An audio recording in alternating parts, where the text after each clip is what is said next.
All right, guys, welcome back to some more Persona 3 Reload. So, I got a couple things to start off the stream with. First of all, we're starting earlier than I wanted to. I had other stuff to take care of, and I wasn't planning for to stream for at least 2 more hours. I mean, I could do what I need to do afterwards, but I wasn't planning on doing it yet. But I was going through Tartarus. I was doing some social links so that we didn't have to waste so much time on stream like we did yesterday. Tartarus took almost 2 hours of the stream. That's ridiculous. So I said I'll do it today on my own. I was supposed to do it last night. I didn't have a chance, but also I'll do it today on my own and stuff, and then I'll save right before the dark hour and then take care of what I need to, and we'll come back and we'll stream. I forgot to save on the 5th, so we just went right into the full moon, and it's not letting me save. So I was like, fuck, I have no choice but to start the stream now. Because if I skip this is important stuff. And, like, again, like, a second part of that is we already missed a little bit of story content that no one is going to see on stream, because the end of July, they hit me. I was so surprised I skipped through it. I was like, wait, what the? They hit me with a story thing. It wasn't the full moon event. It was just apparently they found a really large shadow outside of the in the city. Akihiko went to take care of it. When we showed up to back him up, there was the dog we met yesterday that was in front of our dorm. He had taken out the big shadow. However, he'd been injured in the process. So then we took him to take care of him and stuff like that. And that was the end of that whole sequence. But there was a random story beat out of nowhere, and I was like, bruh. Yeah, that was important. I didn't expect that to happen, so it caught me off guard. And then I forgot to save the day before, so we're here. And again, I wasn't supposed to stream for 2 hours, but we're going to do it 2 hours early. I'm letting it be known now, in case anyone was wondering. This stream is going to be at least 3 hours. I'm not going to go into the 4 hour mark. I do have other stuff to take care of today. And just because I'm starting early doesn't mean, he has 2 extra hours to spend. Absolutely not. I do not. So we're starting early, but it's still going to be a 3-hour stream. And we're going to try to at least do 2 full moon events. If we can do this full moon and another one, definitely tomorrow we will be done with this game. Unless, for some reason, as we get towards the end of the game, I start struggling, like maybe I'm under-leveled. That's the only exception that I won't beat it. But if we can finish 2 full moons today, tomorrow will definitely be the end of Reload, which is good because I have other ideas for stuff to do for like the next couple days until Black Flag Resync comes out. Because I can't start a new game because I won't finish in time, but I have some other ideas. So the sooner we finish Reload, the sooner we can get to those ideas. But yep, here we are at the beginning, and we're just going to keep going along with it. I will say, even though I don't like that I grinded so much Tartarus this morning, we got good progression. So I was able to switch out Yukari and Mitsuri for Junpei. Apparently we're able to use Aegis now, so I brought Aegis in for a bit. Aegis is, I think, a 31. Junpei is like a 33. So they're kind of caught up with everyone else, except I kept going through Tartarus, so I switched them out. I put Yukari and Mitsuri back in, so they're like a 37. I think Akihiko's a 39 or a 38, and I'm a 38. So we're all pretty close to a 40. We're perfectly ready for the full moon event. And Junpei and Aegis, unfortunately, are now underleveled again compared to the other teammates, but they're pretty close behind, so it's not too bad. I'm just worried when we get the other 2 characters to join the team, that's going to be a bit of a issue, but regardless, here we are. We're going to keep going with this. Again, 3-hour stream at the very minimum. We'll see how much we can get done. Hopefully, we hit the goal I'm trying to hit. So, let's keep going. Full moon, August 6th. Let's go. Luck, Yamagishi? I'm going to raise the volume because it's actually very low for me. Yes, I can sense it.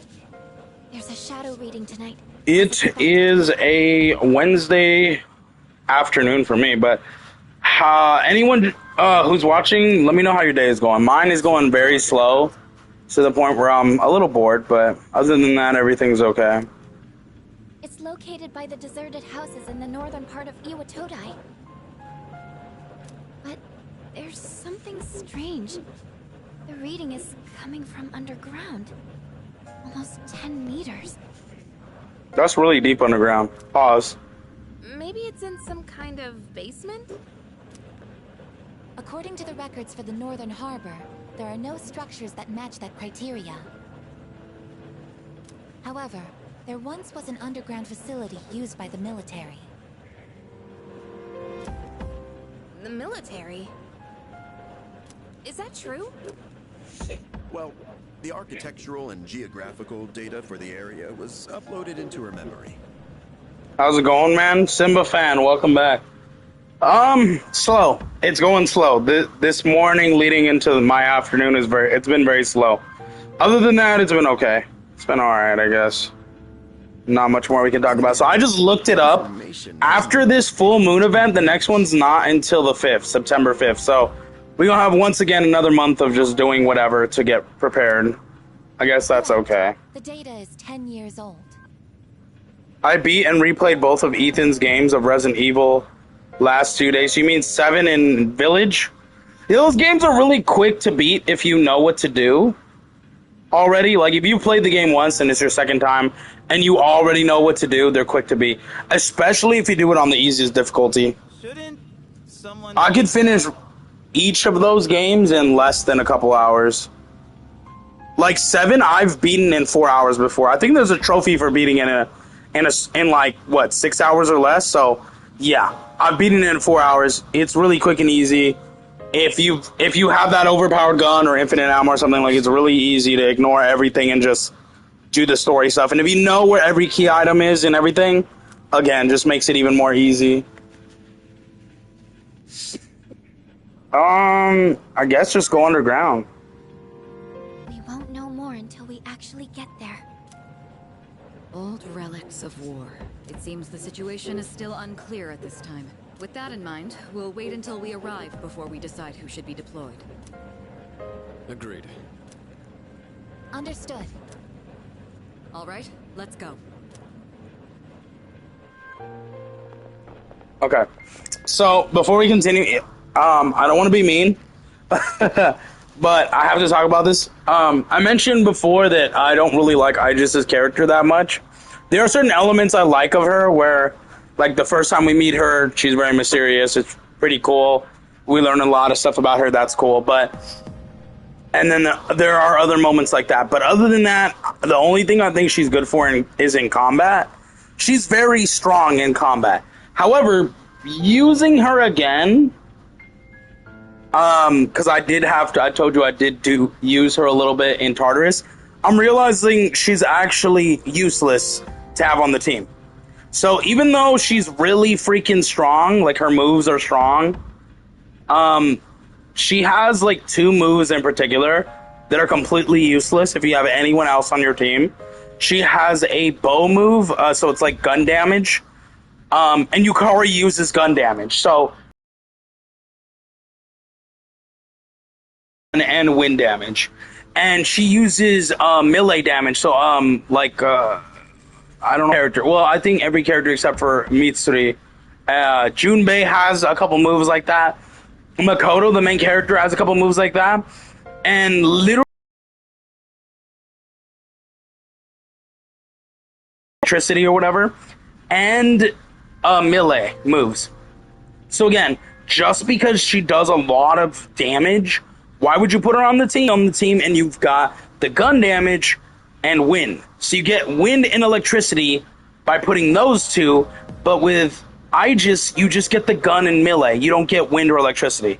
With them, you get both. You get the gun and melee, with Yukari with the gun and Akihiko with the melee, but you also get electric from Akihiko and wind from Yukari. So it's just more beneficial to have them on the team than her. Now, once we get into some other characters down the road that join the team eventually, then you're more inclined to switch them up, even if they're not as strong, because they do have certain moves that make them good. Whereas replaying with her, it's just attack damage. She does a lot of attack damage. That's not good enough for me. Like, I didn't know there was a place like a lot of the element effects, so moving around, it's not called baton pass in this game, right? A lot of doing that, switching in between and getting the full amount of the effect I'm trying to get, it's just completely thrown out the window if I add her to the team. There's no point. Well, so I take back what I said where I think she's actually useful. I think she's actually not as useful as I remember. Are we gonna have a boss fight here? Lucia couldn't sense them at all until now. I don't remember much about their story. I don't know if they're personas or anything, but it's yeah. so nice to finally meet you in person. I disagree. My name is Takaya. Takaya. Jin. We are known to some as Strega. Strega? Now then, we've been keeping an eye on your activities for some time. In Resident Evil Requiem, they did a fantastic job mixing together both blends of Resident Evil, with Grace being survival horror and Leon action. I do agree. I know a lot of people didn't like the action from Resident Evil 6. However, despite you liking it or not, there was a ton of action in Resident Evil 5. Come on, can we, be honest with ourselves? Resident Evil 5 had the most action we saw in that game than we've ever seen in any other Resident Evil game. That game could have been also considered mostly action. There wasn't a lot of horror. So with that being said, we should have known when RE5 came out that RE6 was going to be basically full-blown action. Because RE5 was basically almost that. It was obviously there were some horror elements, but there was mostly action. So when 6 came out, unfortunately, yeah, it was full action, because they had already kind of tested the waters with 5. And despite people being 5 had a better story, yeah, but they don't care. They can make a good story, and they can just change the perspective from survival horror to action. Now, granted, I don't think in RE6 there were a lot of good stories. I liked Leon's story. Obviously, I like Chris's story with Piers. That one was one of the more emotional ones. I don't think I cared much for Ada's, just being honest. I feel like hers was just there to kind of coincide with Leon's, because there were moments in her story where she met up with Leon, and I was just like, I see. I think she could have just been in Leon's story. We didn't need a separate story for her. And contrary to belief, I actually did not mind Sherry and Jake's story. I think they worked really good together. I really, really did enjoy their story. So, again, Ada could have been avoided. There were a couple moments in every other story that I didn't like, but for the most part, the only story I didn't like was Ada's, to be honest. How can I put this? I'm a simple person. This game series was built on survival horror, and it's a zombie game. If I don't feel afraid in a zombie game, what is the whole point? Now, some other people might disagree with that and be like, oh, well, like, there doesn't need to be horror sometimes. I disagree, but it's important to realize that multiple people have different opinions on stuff. But in a game like that, I'm not saying I want jump scares. I'm saying I want to feel on edge. I want to feel like I might turn a corner and I might get attacked or bombarded by hordes of zombies or like bit or something. Or I want to be like afraid that, like, hey, what if I don't have enough resources to survive? In RE6, I never felt afraid because I always had a ton of ammo and a ton of heals. Always. And if I didn't have enough heals, I was like, oh, I have enough ammo that I can kill anything coming my way. So again, there was no fear. I feel like the opening of the game had more fear than anything, because the opening was kind of giving off like it wasn't split into multiple stories. You play as Leon and Helena, I think, and they were giving it like it was a game centered around just Leon and Helena. And then after you get past that, you realize that was just a prologue and there's multiple stories, and I was like, ass. Because my favorite part of Resident Evil 6 is the opening of the game with Leon and Helena. That was awesome. I felt afraid. It was giving a different tone. Leon looked different. Like, who's this new girl, Helena? Like, that was awesome. And in my opinion, Leon's story was the best one in that game. His was at least a little scary here and there. Like, they did a good job with the opening, and then the game just fell apart after that. So, it's sad to see, but I'm glad they picked it up with 7. I do like 7. And I really enjoy Village, and Requiem is literally top 5 Resident Evils for me at this moment. So Sherry in Resident Evil Requiem is supposed to be in her 40s. She does not look 40. If anything, she's early 30s. She does not look 40. That's crazy. I'm guessing she doesn't look 40 to me. She does not. Sherry looked like she was in college. But not early college. That's why I'm saying, like, if anything, she's late 20s, early 30s. She does not look 40. Like, we see her in certain scenes. She does not look 40. That's crazy. And if she does, whatever she's using to make herself look young, I need that. I need that, because, damn, she doesn't look 40. We've come here tonight to put an end to that. Okay, stop being mysterious, dude. Just let's fight and let me beat you. What did you say? You heard me. You've gained many new allies in such a short time. No doubt because this land crawls with sin. Ah, Tartarus is towering as beautifully as always. You know, Wait, why the hell would you want to stop us? It ain't rocket science. If shadows in the dark hour disappear, we could lose our power. And that's not something we can abide by. Get it? Power? Are you saying you're Persona users too? I implore you to think more carefully. Do you really want to lose your abilities? Not just anyone can wield the power of a persona. The Dark Hour is a frontier that is ours alone to explore.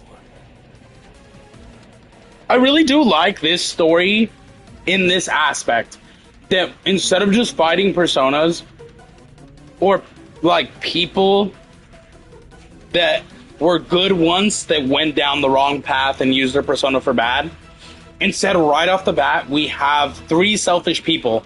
That's what it is. That just like their power, and whether they use it for good or bad, they don't care. They do not want to lose that. They like having that, and no matter what, they'll do what they have to do to keep it. Like, I like that aspect. I do. I mean, it's greed at its finest, but I do like that. How'd you feel about them bringing spiders back in Requiem? I don't like bugs or reptiles.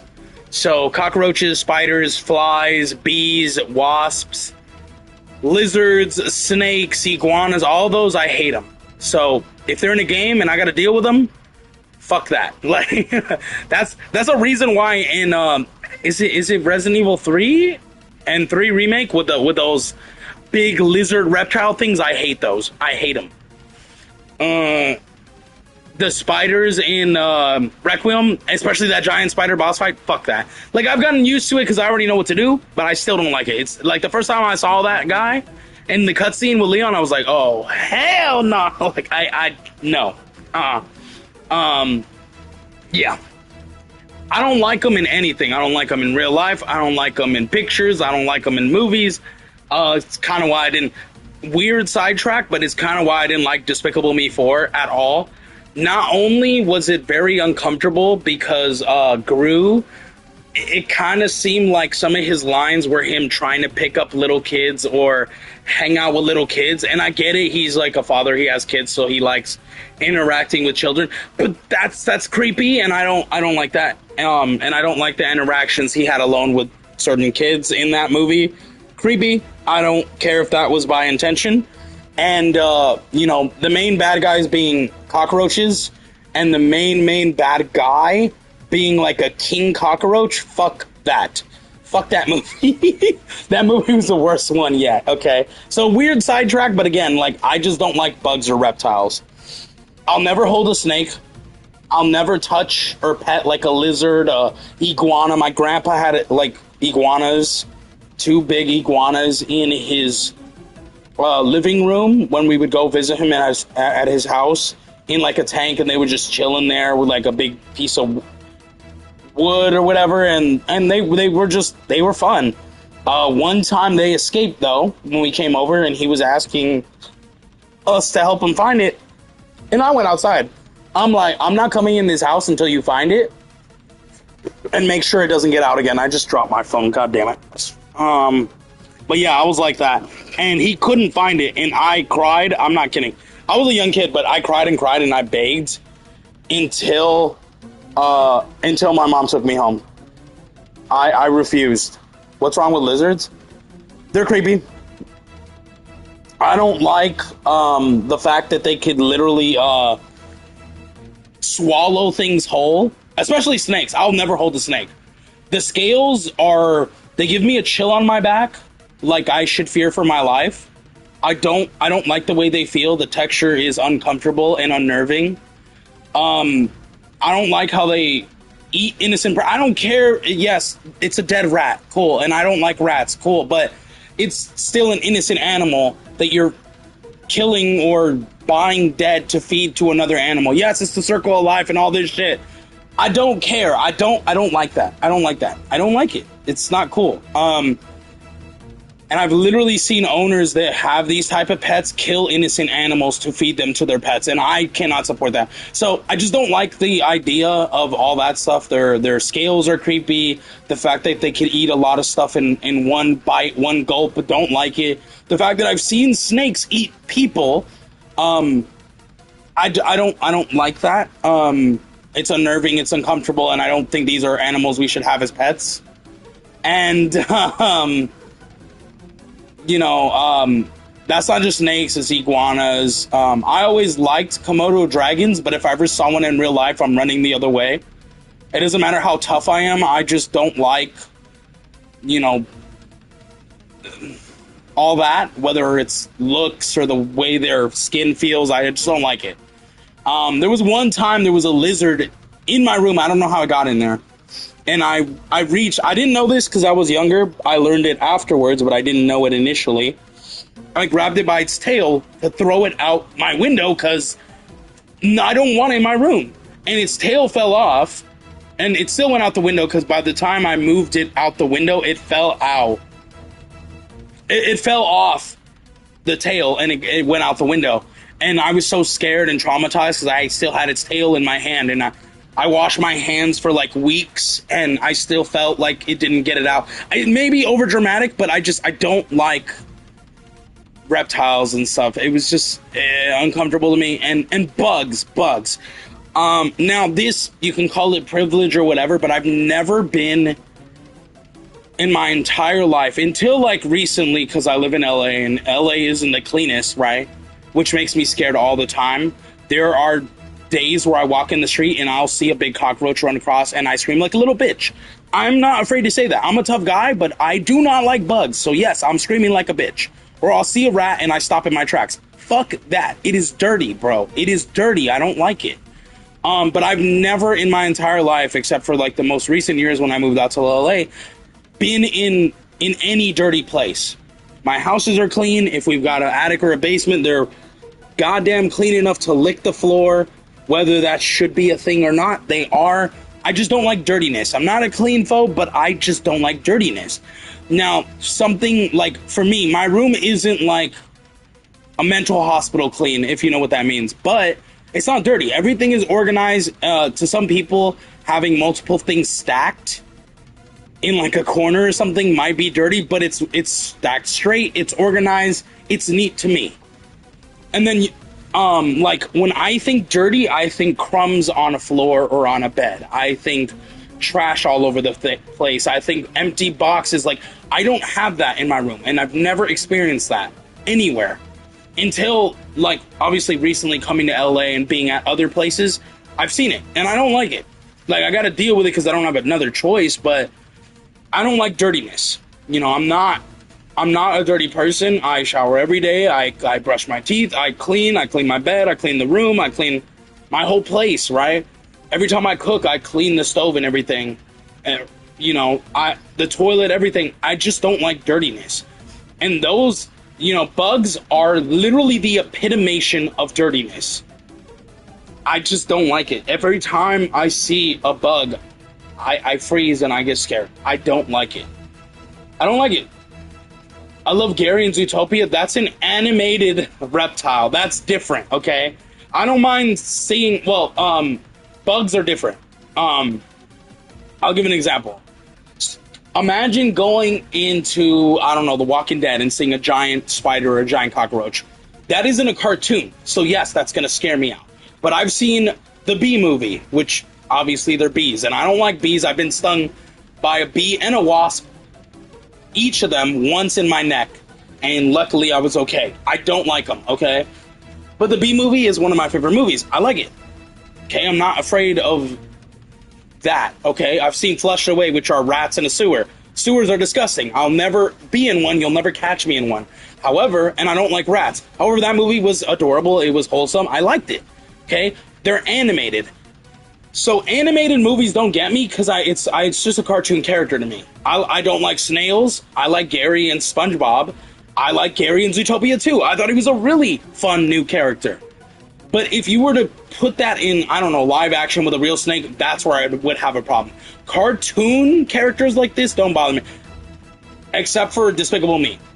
Despicable Me 4 with the roaches, that was overboard. It was too damn much. At the end, they were everywhere. And the main guy was a giant cockroach. That was too much. Too much. Too much. They should have dialed it back. That was way too much. That's drawing the line, okay? But other movies that have animals like this, I don't care. They're animated. They're not a big deal. But if they're not animated, like, a lot of people love the movie Anaconda, right? That's an iconic old movie, right? I'll be damned if I ever watch that movie.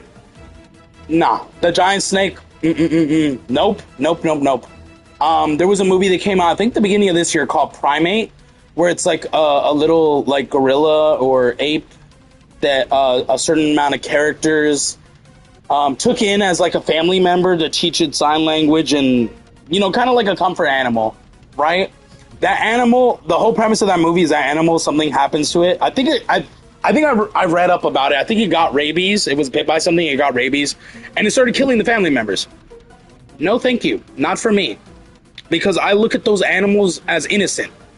And the minute you make a movie about one of those innocent animals killing people, I'm out. Killer chimp. Exactly. I'm out though. Because when I look at a chimp, I think, oh, they're so cute, they're innocent, they can't hurt nobody. Obviously that's not true, but that's how I look at it. Right? Because like I look at children and elderly the same way. Oh, they can't hurt nobody. Obviously they can. We've seen examples in real life of it. But I don't look at them in a bad way. So when you make something that paints them in a bad way, I am terrified and I'm okay. I'm not fucking with that. Excuse my language, but no, I'm not messing with it. Okay? And there's one of my my aunt's favorites, my Thea's favorite movies was Snakes on a Plane with Samuel L. Jackson, and he's hilarious in that movie. I've seen clips of him with his jokes, and he's just a great actor. But there's snakes on a plane. Fuck no. No, I'm not watching it. I cannot. If it was a cartoon, maybe, because it's not as realistic, I guess. But when you remove the cartoon factor and you make it like a real thing is where I have a problem, that I get scared. Well, I mean, chimps in real life have mauled people. I've seen it. That's what I'm saying. That's what I'm saying, though. But I've never seen that or heard of it. Okay, so I know they can do it, but I don't look at them in a bad light like that. I'm thinking they're innocent, cute, little adorable creatures. So when you make something like a movie or a TV show or anything about an animal that I look at in an innocent way, or a person I look at in an innocent way, whether that be children or elderly, like I say it every time, like horror games and movies and TV shows that use children and elderly as like bad things, like they're possessed, or they're evil, or they're criminals. Like if anything in media that uses those things as bad things, I'm always terrified. One of my I've mentioned this before, one of my most terrifying moments in Dying Light was when we entered the school. I already knew there was going to be a zombie kid, and when we find out that's the one that screams loud and lures other zombies, that moment terrified me. Every time I encounter one of those kids, my first priority was shutting them up, because I knew not only did their scream send a chill down my back of fear, but I knew they were going to screw me by bringing all the other zombies down on me. So every time media, whether it's movies, TV shows, or stuff like that, or even a book, uses innocent things that I see with pure innocence, cannot do no harm, like children, like elderly, like cute little animals, I stay away from it most of the time. Because, no, I don't want that, my perception of them ruined. So I can't. I'm terrified. But I do know, like you said, I do know chimps can do certain stuff like that. But that's why I don't follow that type of shit. I want to maintain their innocence in my head, and I refuse to watch that movie. I love horror movies. It looked like a good horror movie. I refuse to see it, because I was like, nope. I look at chimps in an innocent way. If I watch this movie, I'm going to be afraid of them. So I don't want to be. So I never watched it. I heard it was good, but I also heard it was cheesy. Regardless of the fact, I never watched it. So I just can't do it to myself. I can't. I gotta keep that innocence in my mind. That's your reason for stopping us? Then you're the ones who need to think. Dead ass, they are. They're stupid. Who knows what might happen if we don't do something? A catastrophe brought on by the shadow. But yeah, no, Gary and Zootopia 2, any other animals that are animated, they're fine. Animated movies don't scare me, honestly. They're just more like look movies. Like, they're visually pleasing, and that's why I like them. You wouldn't like Cujo then? What is Cujo? It did the same thing, but with a dog. Oh, no, 100% I wouldn't. And I'll tell you why. I am a dog lover. Like, yes, I have 2 cats, but I've had 3 dogs in my past. I mentioned it before, I had 2 Huskies and a German Shepherd. One of my German Shepherds died at an old age. So he lived his full life. He died at his old age.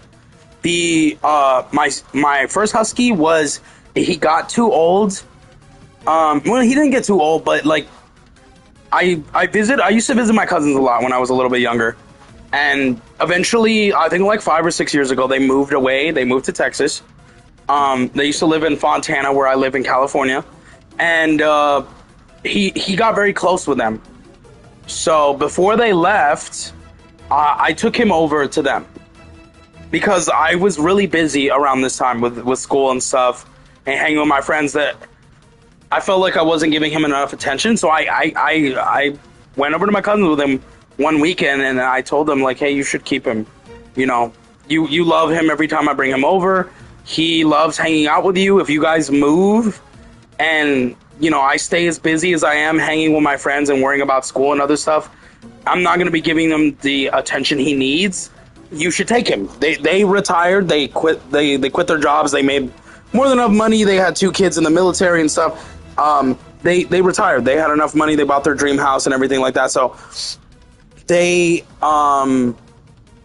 moved to Texas, and I let them take him. And up until like 3 years ago, they were giving me updates on him, and then I just didn't want to know anymore because I didn't want to be sad when that eventual fated day happened. You know what I mean? So, but they always told me he was doing good, he was happy, and I was grateful. My third dog, which was my second husky, had an unfortunate death. Me and my friends, which were my like neighborhood friends or my school friends, would always hang out after school or on the weekends, and we would wrestle. You know, I'm a guy, they were guys. We would wrestle in our houses, on the streets, unfortunately in the front yards, to the point where some of the adults were thinking we were hurting each other badly. Nah, we were always good. Well, apparently for one reason or another, my dog was very overprotective of me. All my dogs were, but this one was even more very protective of me. I've had him since I was a puppy. I was always there with him. I did pretty much everything with him. When I hung out with my friends, he was always outside with me. So I went over to talk with them and hang with them, and I told him to stay across the street and sit. He always listened to me. He was such a good boy. He saw us fighting and he was fine, but for some reason, I guess there was a moment where he thought I was in general danger, like real danger, because he was used to us doing this. So I don't know what happened, but he must have thought I was in real danger. He ran across the street. So he disobeyed the orders that I told him to sit and stay because he thought I was in danger. He came running across the street to help me because he thought I was in danger. And at this time, where I lived was very bad for people speeding and doing illegal stuff with vehicles that they shouldn't be doing. Well, someone turned around the corner speeding fast, speeding down the street to, I'm assuming, get home. And right as he was crossing, he was hit. The lady didn't even bother seeing if he was okay. She kept going, which pissed me off. And I was just devastated because that's my boy, that's my dog.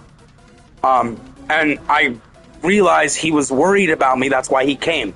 If there was no worry, he would have been okay. But he worried, he ran as that car was being stupid, and unfortunately he lost his life at the hospital when they took him. So it was very, very sad. Okay? And that was the like, out of my first dog, I was younger, so that one hurt. But this one hurt the most because I had him since he was a puppy. I was always with him. I spent a lot of time with him. That was like my baby, and that one hit hard. And I haven't had a dog since, and I do want to get another husky. I love those big dogs. Not only are they protector dogs, but they're very lovable dogs. And yes, they need a lot of care and attention, but I feel like that gets me off my ass to take care of them. Take them on a walk, take them to go use the bathroom, brush their hair, bathe them. Like, it incentivizes me to stop being so lazy sometimes. So I love those dogs. And that one hit me hard. And every time I think about it, it's so sad. So yeah, I'm a huge dog lover. I have 2 cats. I'm gonna get dogs again at some point. I want another husky. My fiance wants another dog. She's usually around smaller dogs. Her family has those. So she wants another dog as well. But yeah, I'm a huge dog lover. And she's a cat lover, but I'm a huge dog lover. That movie, I never want to see. I never want to see a dog in a bad way. Because I don't think, contrary to actual real life belief with people, I don't think dogs are bad. I think the owners are bad. I know some people talk about this. You know, there's no such thing as a bad dog, as just a bad owner. But I have to say it because sometimes people will blame the dog, and I'm like, nope. If that dog did something it shouldn't have, it's because the owner either allows it to do it, teaches it to do it, or has no problem when it does it. So the dog doesn't see it as it's doing something bad because of the owner. So my dogs were always angels, okay? They never attacked anyone. They were always lovable. They were very sweet, caring. And then they protected me and my family when they needed to. You know, whether it's barking if a stranger came up to the door until they found out they were okay or whatever. Like, they were angels. So I love dogs. And that movie, I would definitely not want to see that. But the same thing goes for cats. I don't like seeing cats in a bad way either. Because, yeah, okay, they are more vicious in my opinion. But they're lovable too. I have two very cats that cause problems, but they're lovable when they can be. So, yeah. No, I don't like seeing animals in a bad way sometimes. But some animals, in my opinion, they can never be lovable. Like, their nature is violence. Like crocodiles or alligators, sharks. Like, yeah, those are not pets, but they, I mean, well, in certain countries, in the bayous and stuff, I'm pretty sure there's people that have alligators and crocodiles as pets. Hell no. Okay. And I'm not a huge bird lover. I get the company of birds some people like, but birds are annoying to me, especially the ones that repeat stuff. I don't like that. And then the smell, I don't like the smell of like bird stuff, and the chirping and the noises, I don't. Some people find comfort and calmness in it. I do not. So unless it's like the birds in my city or where I live, like nearby, yeah, okay. But to hear that noise constantly, 24/7, all day, every day, I can't. I can't. The only pets I'll probably ever own are dogs and cats. When I was younger, I had a hamster. My sister overfed him. He died. And I had a bunny that I think he... Oh, well, it was a she. I think she got stuck under the couch at one point. And we helped her. We got her out, but her eye got like a rash or something, and we kept trying to feed her, but she wouldn't eat. The rash got her, or whatever happened to her, and the doctor couldn't really explain fully what happened either. It was just very sad. But yeah, my family isn't really good with small animals, especially my sisters. I'm better with it, but those animals can't give me the love that I want from an animal, like a cat or dog can. So I'd probably just stick with cats and dogs.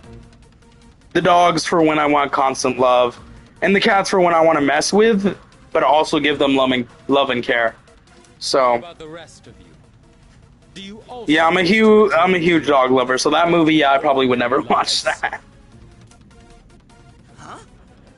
I always am very sad too when I have to end. I'm not gonna say the actual word, but I'm end a dog in a game or something, or I see it happen in a TV show or a movie. I'm always sad because again, I'm a huge dog lover, so it's very, very sad. The Last of Us 2 was very hard for me because there were a lot of bad dogs. But once I got past the dog part and I'm like, it's trying to kill me, so it's me or them, it was a little bit easier. It was still sad that I had to do it, but like if I could sneak past them without having to do that, I would. Whatever. I know some people will probably be like, oh, you're stupid. Well, that's the whole point of the game. You have to hurt them. And I'm like, nope. If I can avoid them and the game allows me to do that, then I guess there's multiple ways of tackling this area other than doing the way you want me to do, which is exactly what I'm going to do. I'm a big dog lover as well. Well, welcome, dog lover. Yeah, no, I love dogs. Honestly, Marley and Me, oh my god. I love that movie.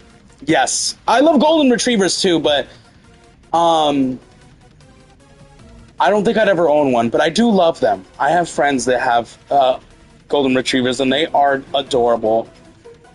Like, some of my favorite movies are the buddy movies. Air Bud, Space Buddies, Christmas Buddies, Soccer Buddies, all those movies, I love them. Yes, they're kind of repetitive in what they do. I don't care, they're adorable. Marley and Me is a good movie, yeah, but the ending, I vowed to never watch again. That was a sad ending. Yeah, that ending makes me cry. I don't watch the movie anymore because of its ending. Yeah. Yeah, I mean, it's understandable. It was a very sad ending. So, I understand. I haven't seen it in a long time. See, a lot of the movies that some people come in and talk about, I'm like, I've never owned them, but I like it. I've seen it. And that's due to, like, when I was younger, I used to just play whatever on TV. And there would come a point where I would see a movie I've never seen or a movie I haven't seen in a long time. And I just play it on the TV. But no one watches TV anymore. Everyone all does the streaming stuff. So there's no need for cable. So I just stream everything. But I still haven't seen that movie in a long time. But that's a very sad movie at the end. And then the rest of the movie is kind of adorable and cute. But I do love that movie. Damn it! They locked us in. We'll find a way out. There is no need to panic. Instead of wasting resources, I recommend we prioritize the shadow first. That's fair. Great. If we freak out, then we're just giving them what they want. Agreed. The shadow's moving. I think it's noticed us. All right, let's focus on our original goal. We can look for a way out after we've won. Go ahead and select your team. Everyone, prepare for battle. I mean, I've already got my team ready, I think. Leader. There was a slight accident, but let's focus on the mission for now. I feel the target's present from beyond that door, so it's on the other side. Oh, so this is going to be the quickest full moon to end. Once you're ready, we can go. We did have a little bit of story lore. Yeah, okay. Yeah, this is the team I'm going with. I've already upped Junpei, and I just doesn't have any moves that I don't have. And Junpei has, what, fire? And I do have some fire persona, so I'm chilling. We don't need them. We'll go with the team we have. I sense the target 2 blocks ahead of you. It seems to be moving slowly downward. Don't let it get away. No, don't worry, I won't. Wait a minute, I just realized this.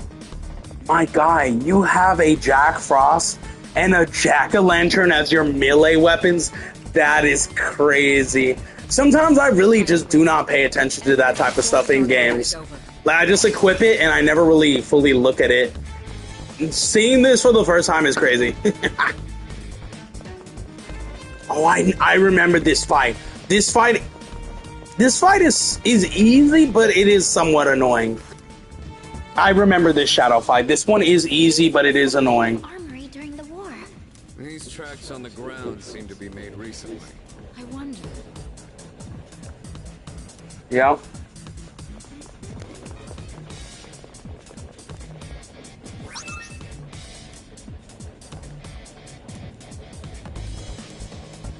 Even I Am Legend, I Hate When the Dog Died. Oh my god, that movie is such a great movie too, by the way. But yeah, When the Dog Died towards the end was a sad ending, bro. Because really, first of all, Will Smith did really good in that fucking movie. Because his reaction is exactly my reaction when that happened. Like, that would have been my exact reaction. A denial, heartbreak, sadness, like, fantastic movie. Sad ending overall, because we didn't know if he died or lived. And then, obviously, what happened with the dog. But, apparently, they're working on a sequel. Apparently, when that movie first came out, they were working on a sequel. Apparently, that got canceled. Well, they greenlit it again for a sequel. So, meaning, and Will Smith will be coming back, so that means he survived that explosion. I don't know how the hell you survive activating a grenade and then running straight into a zombie horde. That grenade blew up in your face. I don't know how you survived that, but sure, he survived. Don't know how. But I'm excited, because I really did enjoy that first movie, and if they can kind of get the same magic from that first movie with the second one, I'm totally down. Because that world, just that world alone, interested me. I remember when they first did like a teaser trailer a long time ago for that movie, where it was simple, right? But they explained a little bit about it after the teaser trailer came out. It was Will Smith and the dog walking in the city in that big grassy suburban type area with like destroyed buildings and grass overgrowing over the like concrete floor and stuff, and they were just walking down the road into like the sunset, and that was the eventual poster. I remember seeing that and I was like, dude, that is so beautiful. But I already knew it was going to be in a post-apocalyptic world, so I was like, ooh. And when they talked more about it, I was completely interested. So wait, what? There was an alternate ending where he didn't kill himself? Was that a Was that like a scrapped ending? Like they cut that out and it was available later as like something that they just showed off? Kind of like with the Batman movie, the Robert Pattinson movie, where they cut out the Joker part and then released it on YouTube later, which I think they should have left that in. That was such a good scene. I would have loved to have seen that in the movie. Is it kind of like that situation where it was like a cut ending? Or was it literally confirmed by like the director and stuff that like it was an alternate ending? Because I don't remember hearing about that. I feel like that defeats the purpose of that movie, because that ending was so emotional because of the sacrifice. You know, he lost his dog, his wife, and everything. He felt like he had no purpose, but he wanted to help that kid and the other lady that he fell in love with escape. So I felt like the purpose of that was like trying to help them survive and him like giving up. But I never heard about an alternate ending. That's a surprise on my part. What is this thing weak against? Honestly, what is it weak against? Oh, bro. It's resistance against everything so far. Should I do wind?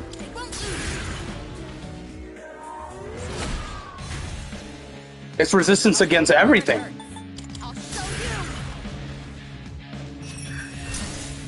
My lord. Don't tell me it's resistant against everything. Yep. I can't believe we're fighting just a tank, Shadow. It's literally a tank. Okay, I have fire. Let's do light. Nope. It's probably gonna be fire, I think. Oh, but I missed. So we won't even know.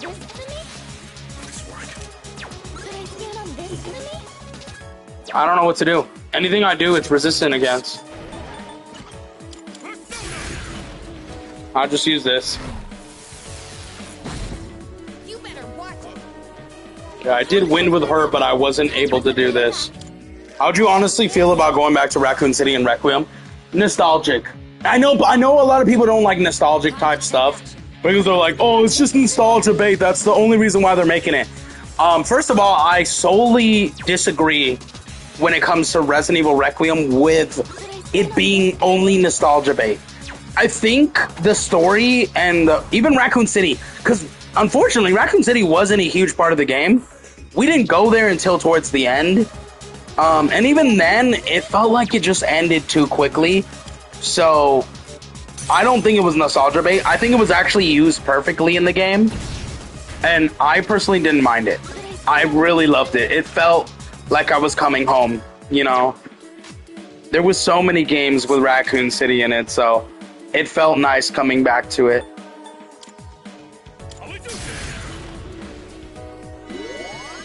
Thanks. I have to do this. Could I scan on this enemy? Let me find out its resistance against everything.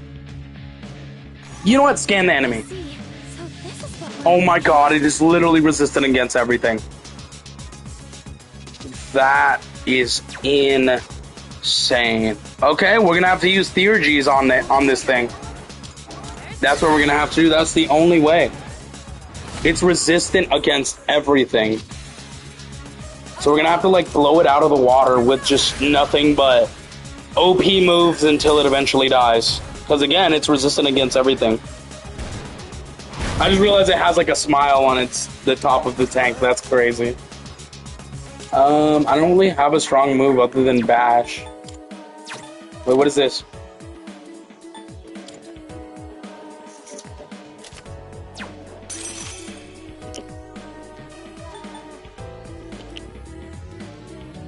It was nostalgic to me going back to the RPD because I played 2 remakes so much. Oh yeah, I played Resident Evil 2 Remake a lot as well. That no matter how long I stay away from that game, I'm gonna always remember what to do for the key items and stuff in that game.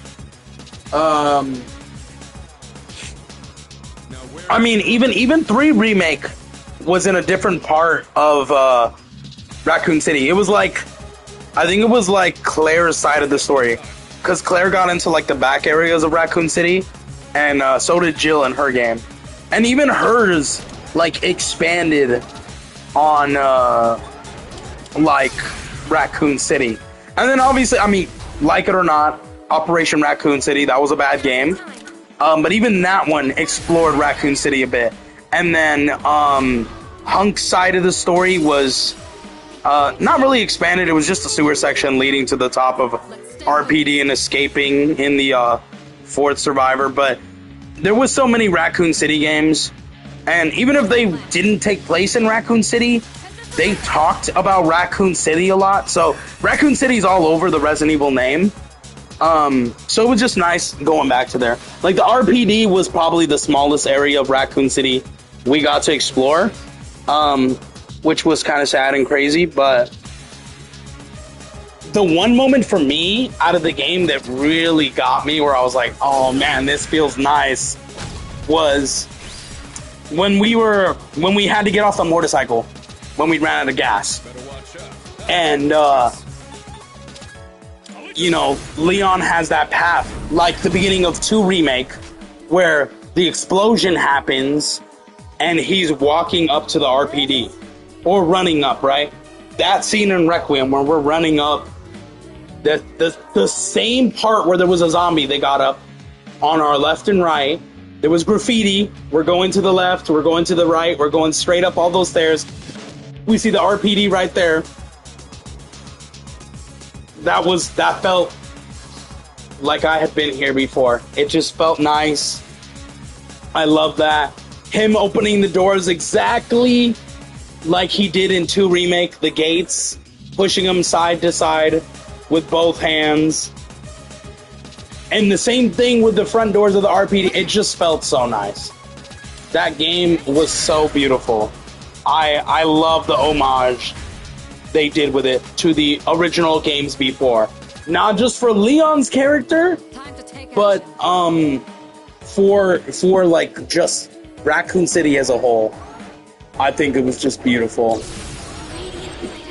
Yeah. So I wouldn't consider that nostalgia bait. I would say it's, if it is nostalgia bait, it's nostalgia bait done well, where it doesn't really subtract from the game's overall arching story and stuff like that, and it just adds to the fun and liveliness of the game, because that's what I really ultimately think it did. So I didn't mind it. Why am I doing least damage than before? I gotta lower its attack. Fuck. Oh, we're in trouble. I don't like it. This fight, like I said, it's not hard. It's just very annoying and tedious because it takes a long time to kill this thing. A long time.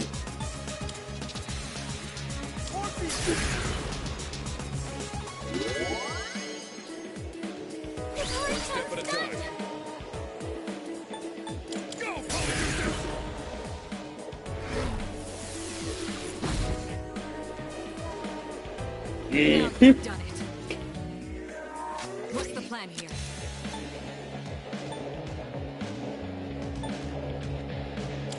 Go for it. I want to see if I can make it confuse itself so it hurts itself. Damn, it blocks that too. Maybe don't target Sonata, bro.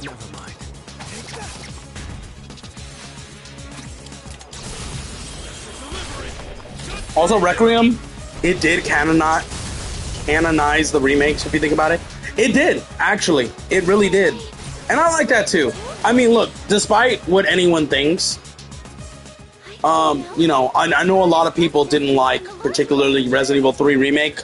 And that's because it caught a lot of content, apparently, like the Clock Tower section from RE, the original RE3, but I never got to experience that. Resident Evil 3 Remake was my first experience on Resident Evil 3, just like Resident Evil 2 Remake was my first experience on Resident Evil 2. The only remake that wasn't... Well, and Code Veronica Remake will be my first experience with Code Veronica. The only one that wasn't my first experience was RE4. I did play the original RE4 before Code Veronica, before the remake. I think that was my first Resident Evil game I played, was 4. So...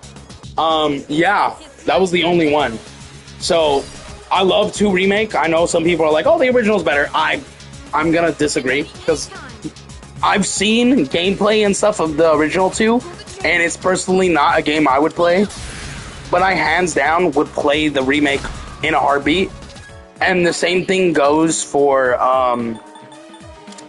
the 3. I've seen gameplay of the 3rd one, and people are like, the 3rd one's original. And like, it's better because not only does it have the stuff that, like, it's the full game, and the remake cuts out certain contents, but you know, it just plays better. And I've seen the gameplay, and I'm sorry, I'd rather play the remake hands down before playing the original. I'm sorry.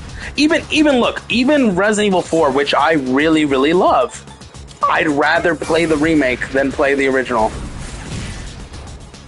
It is what it is. I just think it's ultimately better.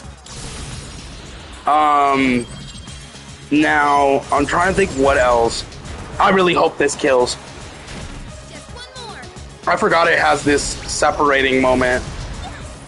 Oh, it didn't kill. It's almost dead, though. So I think what I'm going to do is should I use the ice on this? I don't know if that will kill. We're going to go for it. I hope it kills. But yeah, I can't wait till they make the Resident Evil remake, the Resident Evil 1 remake, and the Resident Evil, it killed, nice, and the Resident Evil 0 remake, because they are working on it from what I heard, and I'm glad, because I personally tried the originals. I own the originals, but they're very difficult. Like, the top-down camera, I don't like it. The way it's hard to aim your gun because it uses old controls, I don't like it. I'm not criticizing anyone who does, but I cannot play a game like that. The controls are bad. They suck. I'm sorry. They do. And the remake will change that. It will make it like probably Resident Evil 2, 3, and 4 remakes controls. And I'm assuming Code Veronica is going to do the same thing. I like those controls better. Those are more in line with how I play games. The originals are not. The top-down camera, all that stuff, I don't like that. I cannot play games like that. So I'm glad the originals exist for anyone who does not mind playing those games like that. But the remakes are there for people who are not able to play those games. You know, they're not accessible or stuff like that, and they're there. You know, and I'm glad, because I cannot play the originals. I just cannot, for the life of me. It's sad, but it is what it is. I should have healed, man.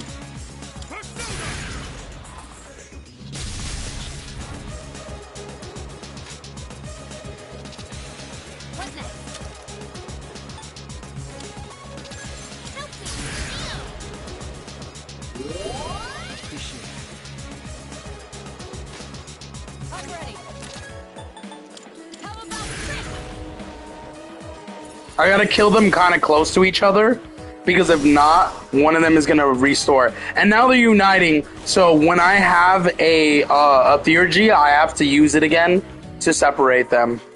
Because when it's together, it's really freaking strong. So technically you can kill them while they're together, but the best chance is to kill them separately. Otherwise, it's gonna be a very long, difficult process.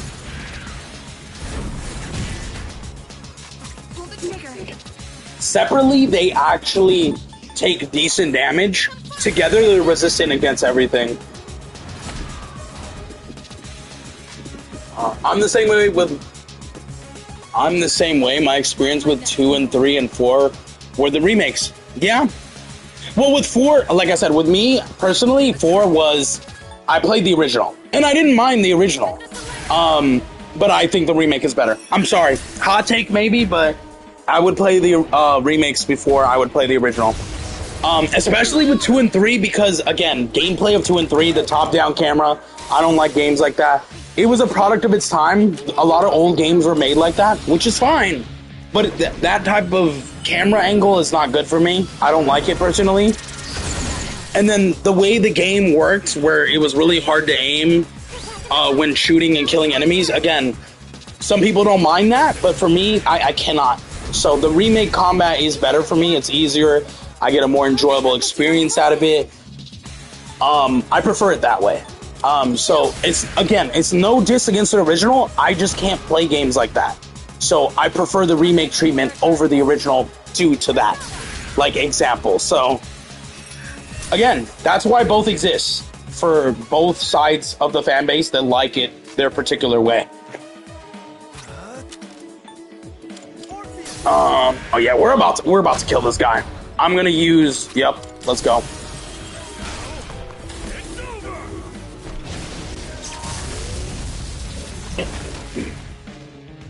Separate, yep.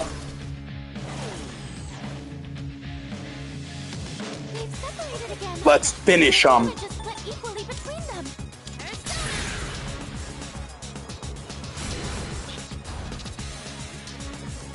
This boss fight was not difficult. It was just annoying. Like I said, very annoying, but once you figure out how to beat it, fairly simple. And we were more than ready for that. We weren't taking any threatening damage that much, so that was amazing, actually. All right. Now we got one full moon out of the way. I'm here. This is Mitsuru. We've neutralized the target. Now we're going to skip around and do social links for a whole month until we get to the next full moon. Actually, there's been a complication. We ran into some interference during the mission. It seems they were Persona users. Persona users? Yes, more than one. They appeared during the dark hour and seemed to know who we were. Did they say anything that might give us a hint to who they are? Now that you mention it, I believe they called themselves Strega. Strega? Strega? All right, I'll see what I can find out. Thank you. There's one other thing I have to report. We unfortunately fell into Strega's trap, so we're locked inside the facility. Ah, I see. Since the threat has been eliminated, I'll send someone over as soon as I can. Who are you going to send over? I tried the original Resident Evil 4. I hate the controls, so I never played it again. Okay, so I understand that, For the trouble. because I didn't like it at first either. That one is not as bad as the Resident Evil 0 and 1 games. So it plays kind of similar to those games, except it's a little bit more better. It's a little less of a problem for me. And I did get used to it to the point where it wasn't so bad. But I do understand how some people could totally be turned off by those controls. But that one, once I got the hang of it, it wasn't so bad. But yeah, no, RE0 and 1, I couldn't. It was so bad. But yeah, no, I understand why someone would totally be like turned away from that.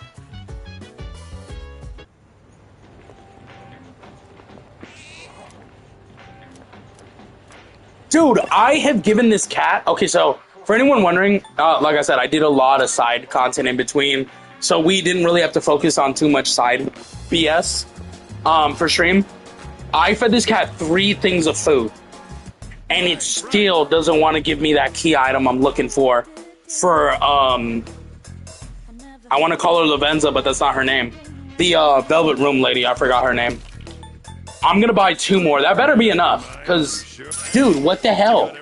How much food do I have to feed this freaking cat? I mean, cats like to eat, but damn. How about you give me what I'm looking for, and then I'll give you food? Why do I... Oh my god. Because after you give it food, it needs a whole day to recover. There's such a waste of damn time.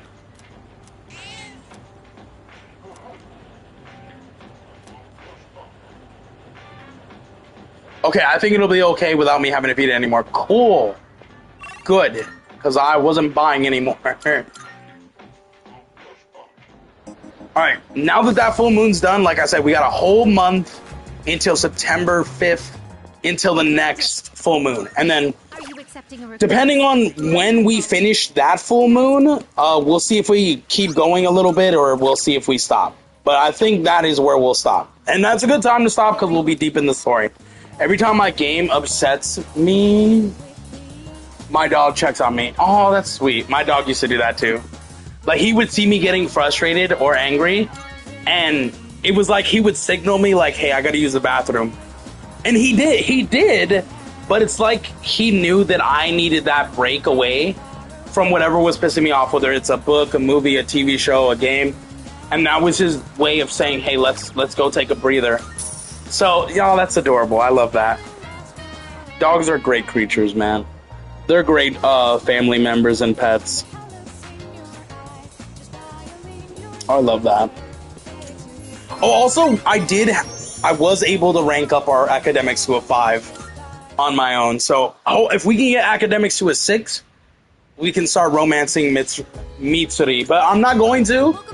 I already said my romance for this playthrough is going to be Chihiro, but at least we can start getting ready to rank them up to max level. You know what I mean? So, their social link. Still trying to do that academics when I can. When it's too busy and I can't do this, I just go to the PC and I try to build my SP or my health, my HP. Because I bought a lot of like PC parts at the 3rd floor. Okay, we're gonna have something else big happening. I think this is the stream where we'll be able to have Shinji join us. I remembered a little more. The end won't be brought about by any one person in particular. It's going to happen because there are many who wish for it. Almost. What? I skipped around. Strange that there are those who would wish to bring about the end. Almost as if it was decided from the beginning. No one wants that. Honestly, I don't understand why some people have to complain about the motorcycle segment. Really? And Requiem, I think it's a blast. Who has been complaining about that? That was one of the most badass moments I've ever seen Leon do. Every time I make it to that point, I had fun. Who has been complaining about that? Alright, look, I'm gonna be honest. Anyone on the internet, if you end up joining and watching this video or stream, if you're hating on this Resident Evil Requiem motorcycle sequence, what is wrong with you? Are you just mad that they're making Leon more badass than Chris? Come on, let's be honest. What about the ones Nah, that sequence was awesome. Who is complaining about that? Again, you can never satisfy anyone. You can never satisfy anyone. Well, enough of that. I'm surprised. You know what's funny? I've been doing this stream for like a little over an hour, one more thing, and no one's come in to bring up the biggest news we had this morning. No one's talked about it yet. So I'll be the first. Why not? Normally I don't like talking about drama, but this is not drama. This is huge. This is huge for anyone that plays games, especially on PlayStation and Xbox, so console gamers. It's not really a thing for Xbox yet, I think, but there are rumors, but it is for PlayStation. So, in case you're wondering, this morning PlayStation put out a blog. This is after GTA 6 being, a piece of paper, download code only, or digital. This is after Rockstar got some flack, said they were going to make a physical version later. They just wanted to avoid spoilers. Only to then, I guess, yesterday come out and say, we are not making an actual copy, so it's still going to only be digital.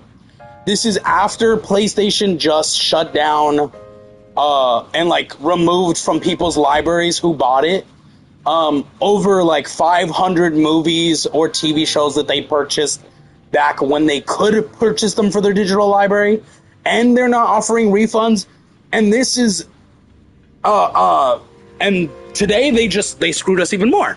So what did Sony do? What did PlayStation do? Well, we're gonna start with the better news. This is not a surprise for me. I knew eventually it was gonna happen.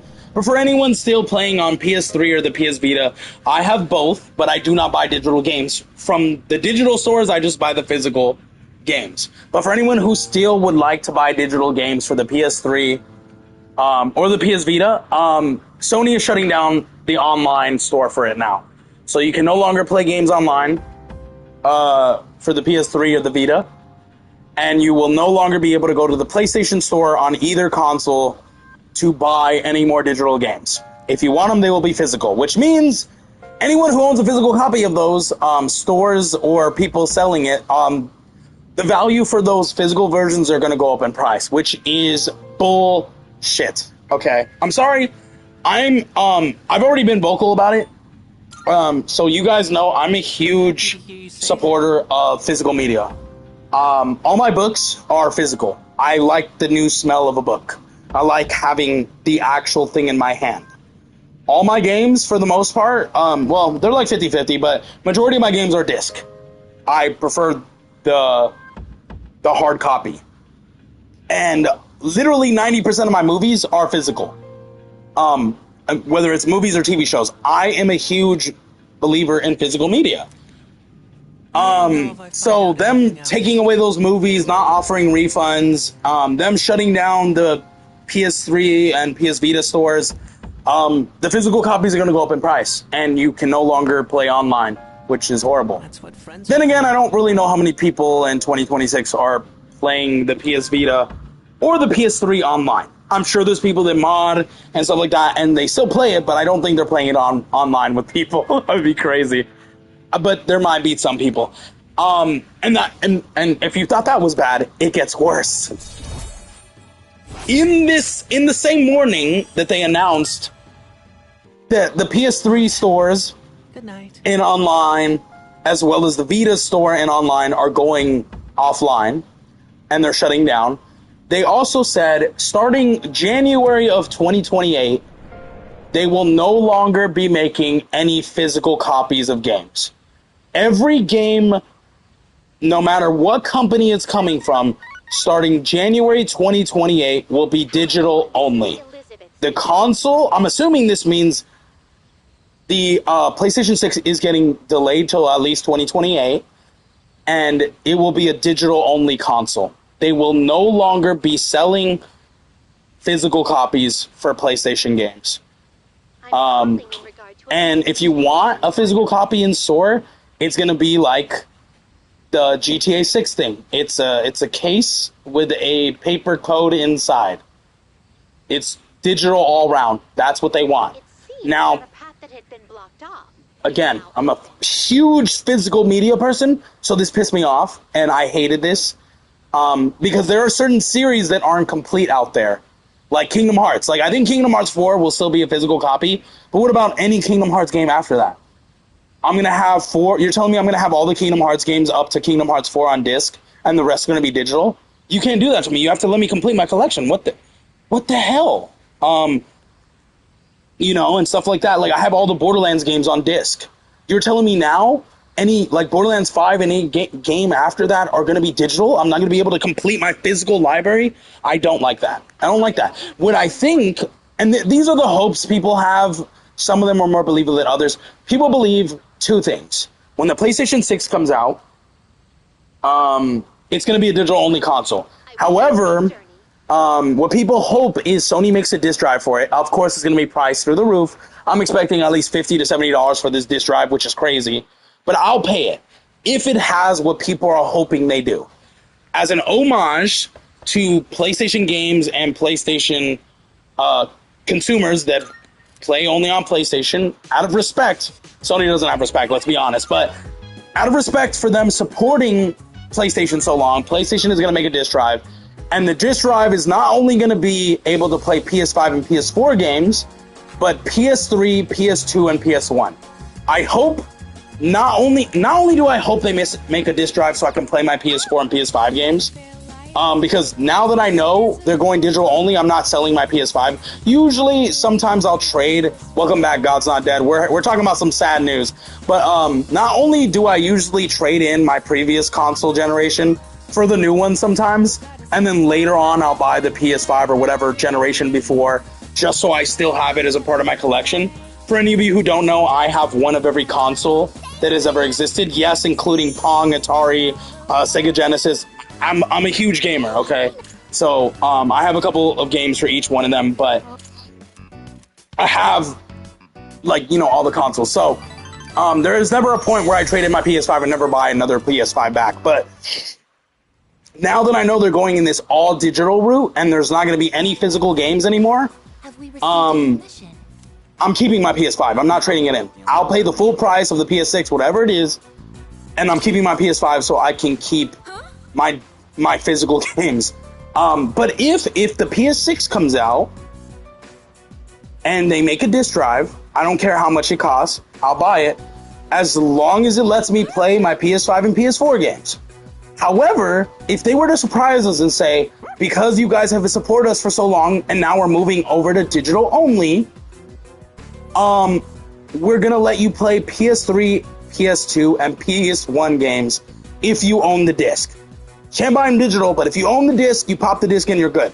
I have been trying to buy a new PS2 and a new PS1 for so long because the ones I have are, the PS2 is kind of old, and it's having some disk drive problems with some games, and the PS1 one, it has its age. So I want to buy another one, but they're older legacy consoles, so they're very expensive.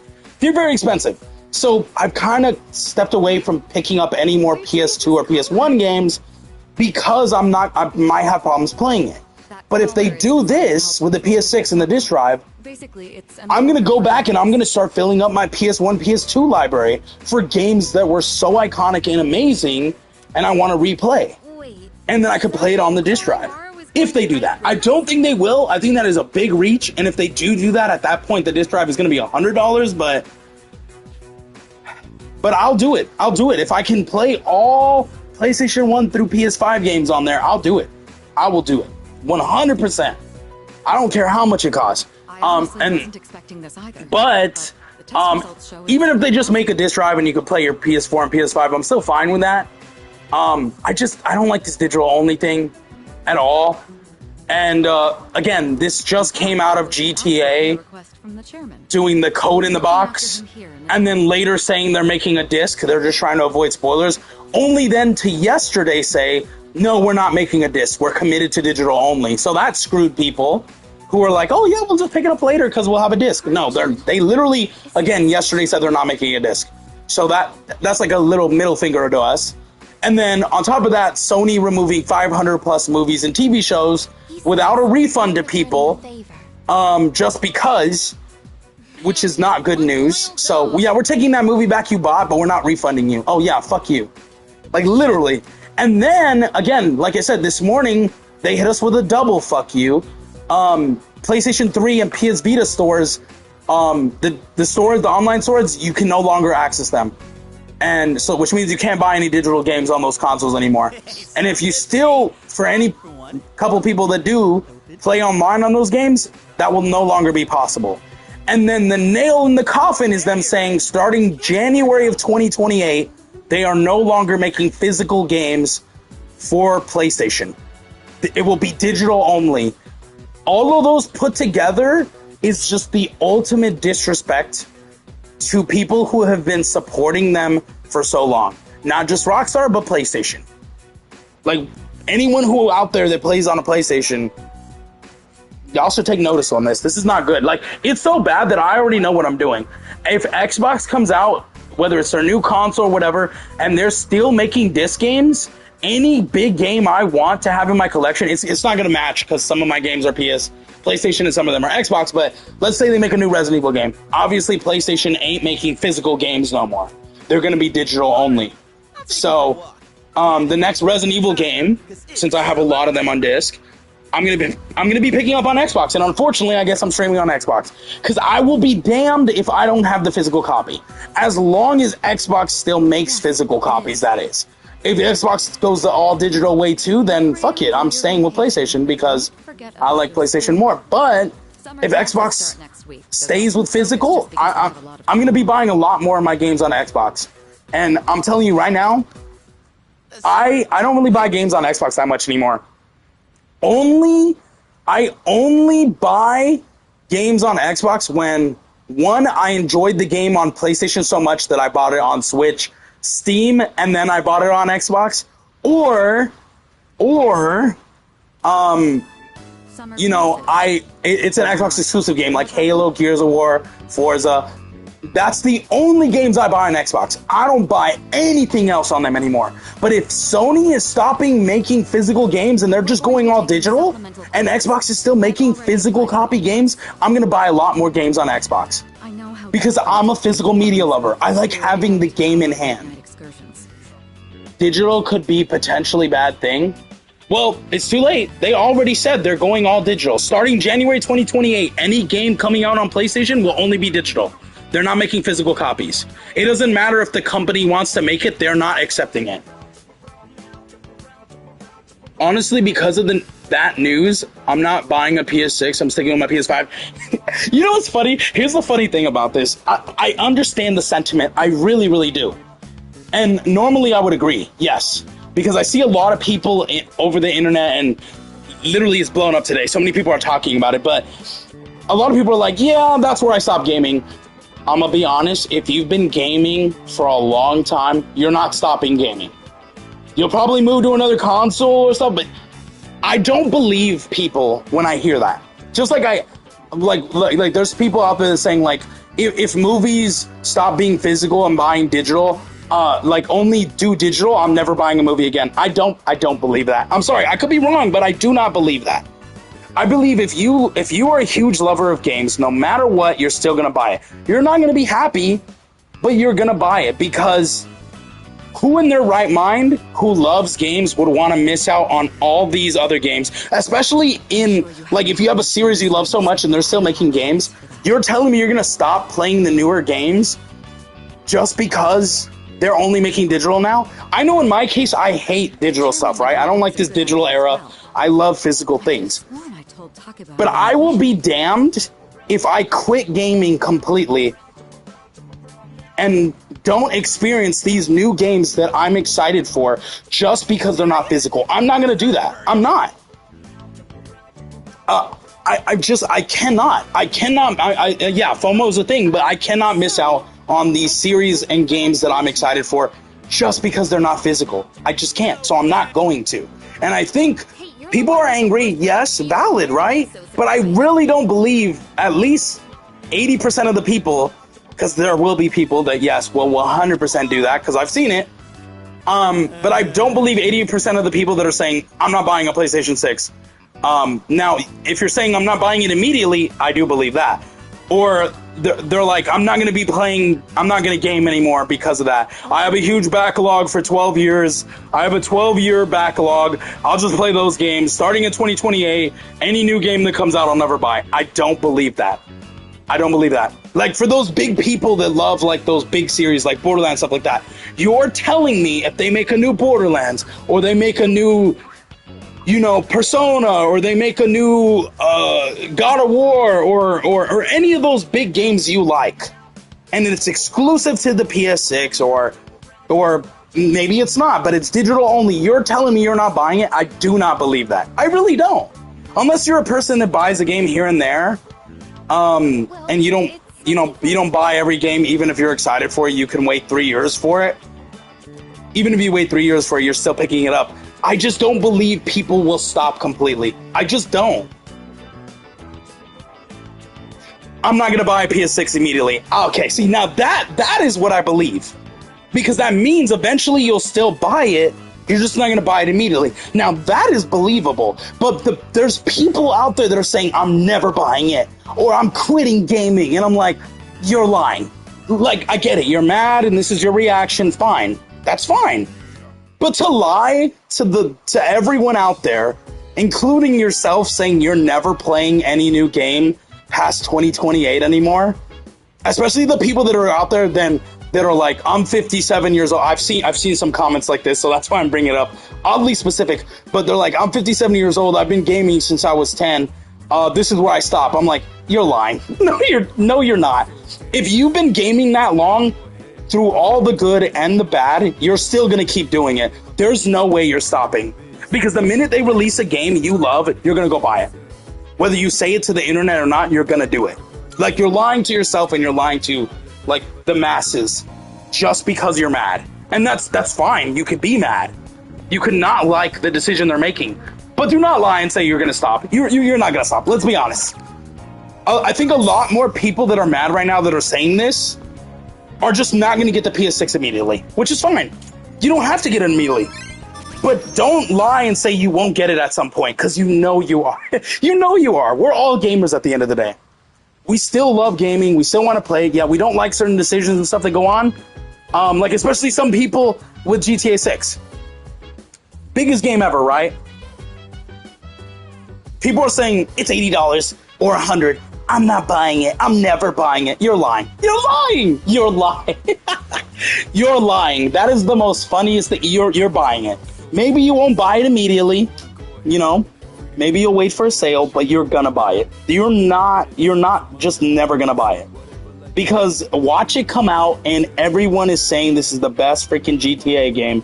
You are gonna be in your room or wherever you're at wishing you bought it. So you might not buy it immediately, but guess what? I know at the end of the day, whether you say so or not, you're gonna buy it. And again, you're only acting this way because you're angry initially, which is fine. A lot of people have these reactions immediately. But to say you're never gonna buy it is a lie. You're lying to yourself and you're lying to everyone else. It's just crazy, you know? Yeah, like, do I hate that they're removing, you know, the physical games? 100%. I wish, because the whole point is, and they're saying for, like, the consumers, like, that apparently the people buying their games, like, chose with their wallets, which I do believe. I do believe majority of people buy digital games on PlayStation. I hate it, but I do believe that. But I do believe that there are still people out there that would rather buy a disc than digital. And I'm one of those. I would rather buy it. Unfortunately, because I buy so many games throughout every year, I can't. Like I mentioned it like two streams ago. A great example. September is huge for games. I'm going to pick up like 5 or 6 games in September. If you do the math and I was to get all those games physically, with tax on the physical game, those games alone, I would be spending $40 just to have it physical. That $40 could go towards another game. And there are some small games that are $40, like the Halloween game or some other games. So in a way, that's another game right there. Why would I waste $40 extra just to have a physical copy when I can save that $40 for another game?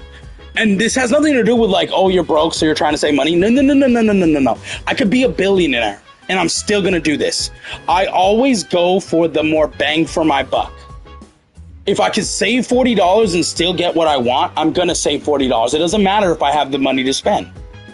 If I have $70 for this one game that I really, really want, am I going to spend $70 on that game? Or am I going to go look at older games that came out through the year or came out previous years that I never got a chance to buy? And there's like 7 games over here for the same 70. Am I going to choose the 7 games for $70 or that one game I really want for 70? I'm choosing the 7 games because not only are these games I've wanted to play, I just never picked up. And there's 7 games, which is more... like, I'm getting more for the money I'm spending. And then, even though I really want this game, I can still wait and I can get it cheaper. You know? But this way, I'm getting 7 games for the same price. And again, use that same example. Like, I could be a billionaire in that example. It doesn't matter if I have the money to spend. Like, if I'm a billionaire, I'm still getting those 7 games. I'm not choosing one over the other. I'm picking both. But, again, I'm always... gonna pick the better option in my opinion, you know. And in this case, the better option is there's not a single September game other than Wolverine that I will want to pick up physically.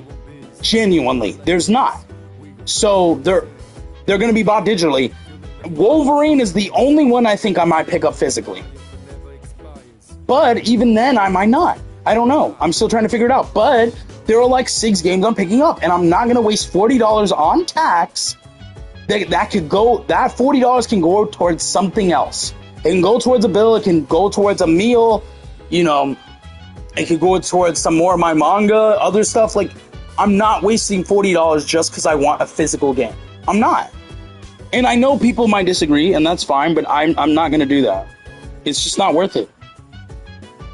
At that point, I might as well wait like a couple months or a year until it goes down in price and then pick it up at a cheaper price physically, and I don't waste as much as buying it full price. At that point, I might as well just do that. But I'm not going to. I want to play these on launch. I'm excited for them.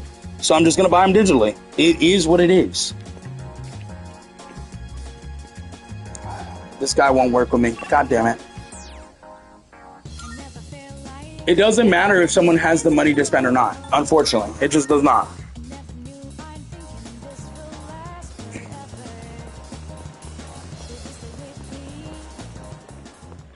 Good day. Are you accepting? Most excellent. But yeah, I don't like the decision that they're making with 2028 only digital. PlayStation 6 will probably be digital only. Don't like that. But I'm not gonna stop playing. Unfortunately, I bought every console since the PS4 on launch. I'll be doing the same thing with the PlayStation 6. I will. But I'm still not going to be happy that they're going digital only. But even if I'm being honest, I've been buying a lot more games digital than I have physically. I'm gonna be honest, I have. Because a lot of these cases, see, I can't really compare myself to a lot of other people, but I will say this.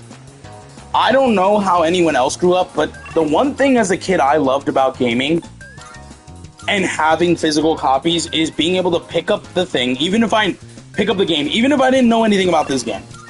Pick up the game and read the front, see the picture, the art. If it looked cool and it interests me, I'd pick it up. If what I read on the back, if the pictures on the back look cool, I would give it a shot. A lot of cases for like new games are so bland and boring that they look not so entertaining, and I'm like, I could just buy digital. I don't absolutely need it physically. You know, it doesn't really seem like there's enough reason to buy it physically, other than to just have it, right? And that's not enough for me anymore. It's just not. So, I need the cases to be entertaining enough and visually pleasing to be able to buy them physically. And the steelbooks are what most of the time make me go out and buy them physically, because the steelbooks always look really cool. Now I won't buy a game I don't play just because it has a cool steelbook, but you know, if I'm buying a game physically in the first place, or maybe I was thinking about buying it digitally, and I see it has a really cool steelbook, I'm more inclined to change my mind and buy it physically instead. Just because of that. Or let's say, like for me, I would buy most of my physical games I buy from Best Buy. I don't really like buying from GameStop anymore, but if GameStop has a really cool steelbook and Best Buy doesn't, or Best Buy has one but it's not as cool because some games have done that, I'm gonna buy from GameStop. Even though I don't like it, I like the steelbook, so I want it. You know what I mean? So again, that has drawn me in more than anything. So it's really about like the care they put into the physical version that draws me, and if it doesn't seem like it's good enough, I'm not going to waste my money on it. But again, like I said, if I'm being honest, I've been buying a lot more digital games than physical games. The last couple physical games I bought was Borderlands 4 and I think Black Ops 7. And then the previous year was Black Ops 6. I don't think I've bought any other game physically since. Actually, no, that's a lie. I bought Yakuza Kiwami 3, the remake of the third game. So I did buy that physically. I think that was last year as well. Let me see, what else? I know there was like maybe one other. Well, to be honest, there was like a couple games at the beginning of this year that I bought physically that were really old that I just wanted part of my physical collection. But yeah, other than that, I think those are the only three. Oh, I bought Astrobot last year during Black Friday because I've been wanting to play it. People have said it was good. I picked that up physically, and then I picked up the Patrick Star game physically. So I could have bought it digitally, but honestly, it was cheaper physically, so I just got it physically. But I don't really buy physical games that much anymore. But every time it looks good enough that it deserves to be bought physically, I'll buy it physically. Or if like it's part of a collection and I already own all the games physically, then I will go out and buy the new one physically. But other than that, I don't really buy physical anymore, so I do understand that yes, majority of the people unfortunately still buy digitally. And that's why they're making this decision, whether I like it or not, but it is what it is. It's not gonna stop me from gaming, but I'm not gonna like it, you know what I mean? I still play my old consoles like the DS and PS3. Well, if you play it online, you can no longer play the PS3 online.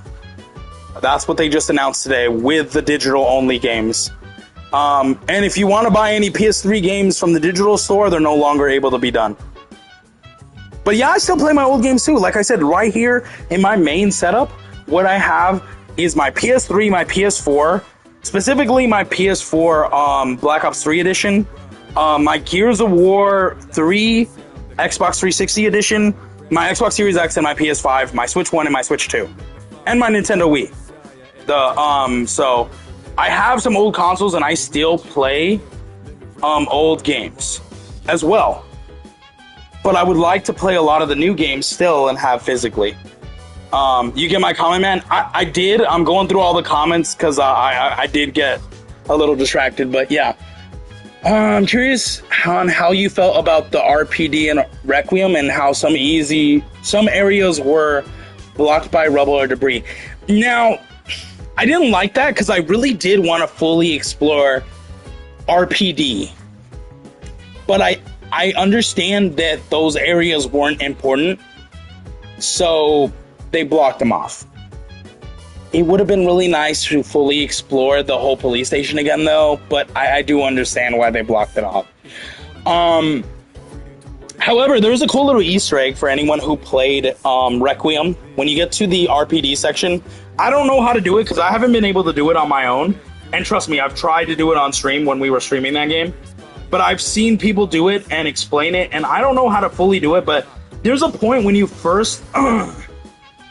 when you first go into the building and you go to where Leon's desk where it was, and if you go past that and you go down the hallway that where that police was trying to get into the vending machine, it's open now, so it's not blocked off. Well, if you go down that way and then you make a right and you go towards the outer side, which then leads you in a loop to the other room in the 2 remake, there was a little Easter egg where if you did it in a specific sequence and fast enough, you could see Tofu from the Tofu Survivor and RE2 remake just kind of like walk across the little window for a brief second. It was really cool. I thought it was a really cool Easter egg, but I haven't been able to do it like on my own, but I've seen people show it off and talk about it, and I thought it was a really cool detail, which means Tofu's still alive out there or lost in RPD.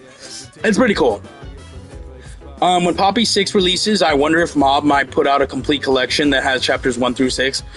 Most likely, but I think, well, if the 6th game is the final game, yes. If not, then no. But they might still do it anyways. But regardless, if they do or they don't, I think it'll be only digitally. I don't think it'll be physically. Because right now, none of the Poppy games have a physical copy. So I don't think they will release them on a physical copy. If there is a collection, it's going to be digitally, 100%.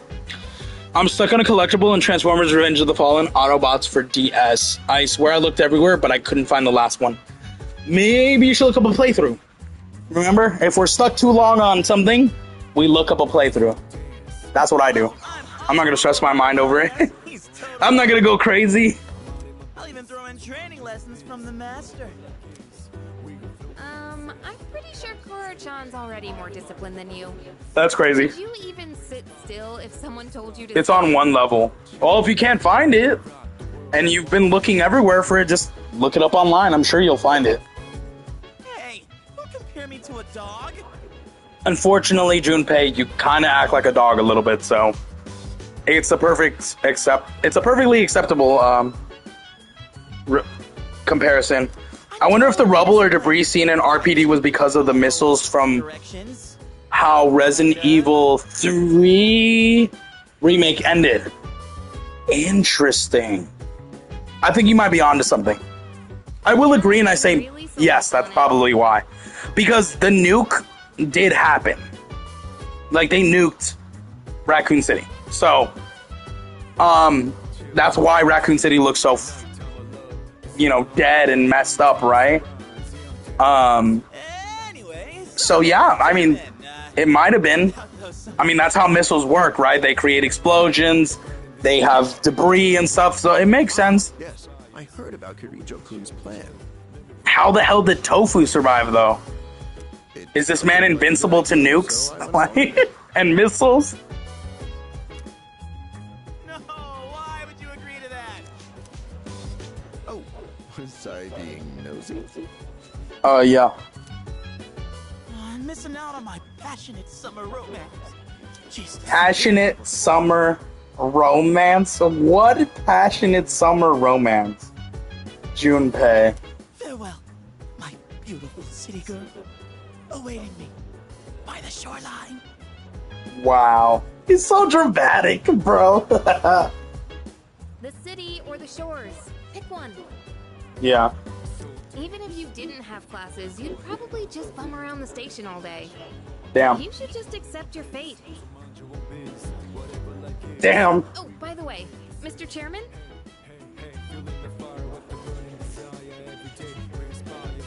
Weren't you about to tell us something before he arrived? Yep. Ah, that's right. Aside from my unnecessary meddling, I do have another request for all of you. Alright, what is it? Does everyone have a moment? Yeah? Get on with it. I think it's a good time for you all to get a routine health checkup. You What? know where Tatsumi Memorial Hospital is, right? Why? Oh, that's where Sanada-senpai was treated before. With how much you've all been fighting lately, it'd be best to stay on top of your physical health. I guess that's fair. It wouldn't be good if your personas were causing any strain on your bodies, right? I guess that's fair, but why all of a sudden now? Before this never cared. If you actually cared about this, every time there was a full moon event, we should have been going to get treated. We haven't done it once, and we've been through, what, 4 or 5 full moon events? I think it's a little too late for that. If there is any internal damage going on with our personas, we are fucked. Were you happy when you saw Hunk in RE9? No, because he was trying to attack Leon. I was not happy. I was pissed. In fact, I was happy when he died, because if he would have hurt Leon in any way, I would have called bullshit. Hunk? I am tired of the gaslighters for Hunk. Like the ones that say, because when that first came out, they're like, unrealistic. Hunk would have killed Leon. No, he wouldn't have. Okay. No, he wouldn't have. He is not as badass as Leon. Okay. Or they're like, Hunk would have at least injured Leon. Or that's not the real Hunk because Leon killed him too easily. Look, I get it. You can support Hunk all you want. Unfortunately, there are certain characters in the Resident Evil universe that are on another level. Let's replace Leon with Chris. Chris would have killed Hunk just as easily. Let's replace Chris with Claire. Claire would have killed Hunk. Probably not as easily, but she would have killed him, without a doubt in my mind. Same thing with Jill, same thing with Carlos. Those characters are on a different level. Hunk will never compare to that. And I see some arguments where they're like, he survived the wars and this and that. Okay, cool, so has these guys. In fact, they have survived world freaking catastrophic events, which do not compare to Hunk. Yeah, Hunk messed with the wrong person, and he died. There is no other chance in this world that he would have beat or injured Leon. Leon has been through so much, and he's just a certified badass. There is no chance. So I like Hunk too, but he didn't stand a chance. Another complaint I've heard about the game was the orphanage section. Oh my god, yes. Now, I still don't trust the guy with glasses. Good, you shouldn't. Let me talk about that real quick, because apparently there was a similar complaint in the RE2 remake when you did the orphanage part with Sherry. First of all, let's address the complaints and let's talk about them, okay? So, first of all, the complaints are, we don't want to play as little Sherry. And in Requiem, it was like, we do not want to play as this little freaking girl. Y'all never had a problem with, playing as, other side characters in other games. Plus, it's not a long sequence. It doesn't last long. I don't understand what the problem is. I don't get it. So I don't have a problem with it. I think people complaining are just hating for no reason because the reasons that they're hating are stupid. They're actually dumb. Like saying like, oh, I only care about Chris and Leon. Okay. That's fine. We're having a little downtime moment because this kid is important. Sherry is important. She goes on to be a very important character. So, yeah. It makes sense for us to be able to play as her. And I really do think playing as her gave us a really cool, like, different change of pace that wasn't in the original game. Like, it actually was a little bit more scary because we couldn't fight back. And it kind of slowed down the pace to the point where we could get in trouble and we wouldn't be able to fight back. Like, it was cool. I don't know why people are hating on it. I don't. What else? If anything, I like that they did it in Requiem, because for me, Requiem seems like a sequel to 2 Remake and 3 Remake in some parts. Like, it is a love letter to Leon and his story from 2 Remake to 4 Remake. And even kind of in 6. It is a love letter to Raccoon City fans. And it is a love letter to the whole original T-Virus that kind of started everything. I mean, there was another virus before, but the biggest virus was the T-Virus. And it was a love letter to that as well. So I have no problem with having another love letter to the original orphanage sequence in 2 Remake in 9. I have no problem with that. In fact, I was surprised by it, and I was actually genuinely excited for the first time. I'm like, oh, this is just like the orphanage sequence with Sherry in 2 Remake. And it was built the same way. Like, the layout and everything, I loved it. So, I look, this is just another case of people complaining because you can never satisfy everyone. Like, there's always going to be someone that complains about something out there. And this is just an example of that. Another example of that. And anyone who hates this, I don't know what's wrong with you, man. It's not a big deal. It's not long. It doesn't last long. It's fine. What are those other comments? Like, I do agree Leon is in Requiem. Leon in Requiem is around 48. He's in his late 40s. He still beat Hunk. You know why he beat him, though? It has nothing to do with age. He has been doing this for a very long time. He is so goddamn experienced that if he was in 7 or Village, those enemies wouldn't have even stood a chance against him. He is just so experienced that he is that guy. So it has nothing to do with his age. Bro can be 60 years old. I still think he's going to be flipping around doing this crazy stuff because he is fit. He has stayed fighting for his life. He hasn't had a downtime. So these things are built into his muscle memory. They're a part of him, no matter what age he is. Now, if he's been sitting on his ass for 20 years, then that's a different situation, but he hasn't. For every time you see him, he's in a fight like this. Like, there's nothing he can do about it. Leon is a certified badass with cool ass one-liners. Yes, bro. One of my favorite parts in Requiem was when Victor was trying to interrogate him. He had him trapped. I think it was like chapter 3 or something. And he's like, "When's the last time you brushed your teeth? Your breath smells like shit." I was laughing my ass off. Oh, forget Leon. I was laughing my butt off. It's funny. Or like, you know, he was like, you know, "I've been waiting for you so long," and he's like, "Hey," I think he tells Victor like, "Hey, cool it down, man. I'm married." Like, I was just like, yo, they were funny, man. Like, Leon is a cool guy. He's a great, well done character. But besides that, like I said, he's very experienced and he's badass. There was no way in hell Hunk was gonna beat him. Leon was sick too, and he still beat Hunk. Hunk never stood a chance. Honestly. And I get it, y'all love Hunk, you can love him. But to be delusional and say that Leon wouldn't have killed him, to say that Hunk is better than Leon, that is just, I'm sorry, it's delusion. It is. Honestly, it's why Leon is a legend in Resident Evil. Exactly. Leon and Chris will always be the OG legends because they've just been through so much shit. And fundamentally, those are the two you don't fuck with. They are the strongest, they are the most badass, and they will always win in the end. Personally, I think Leon is better, but those two characters don't play. Anywhere, any boss, any situation, Leon and Chris will always come out on top. I mean, they've literally went to toe-to-toe with freaking Wesker, and they've survived. Countless times. It don't get crazier than that, okay? I feel like RE8 was about vampires rather than zombies. Agreed, it was about vampires and werewolves.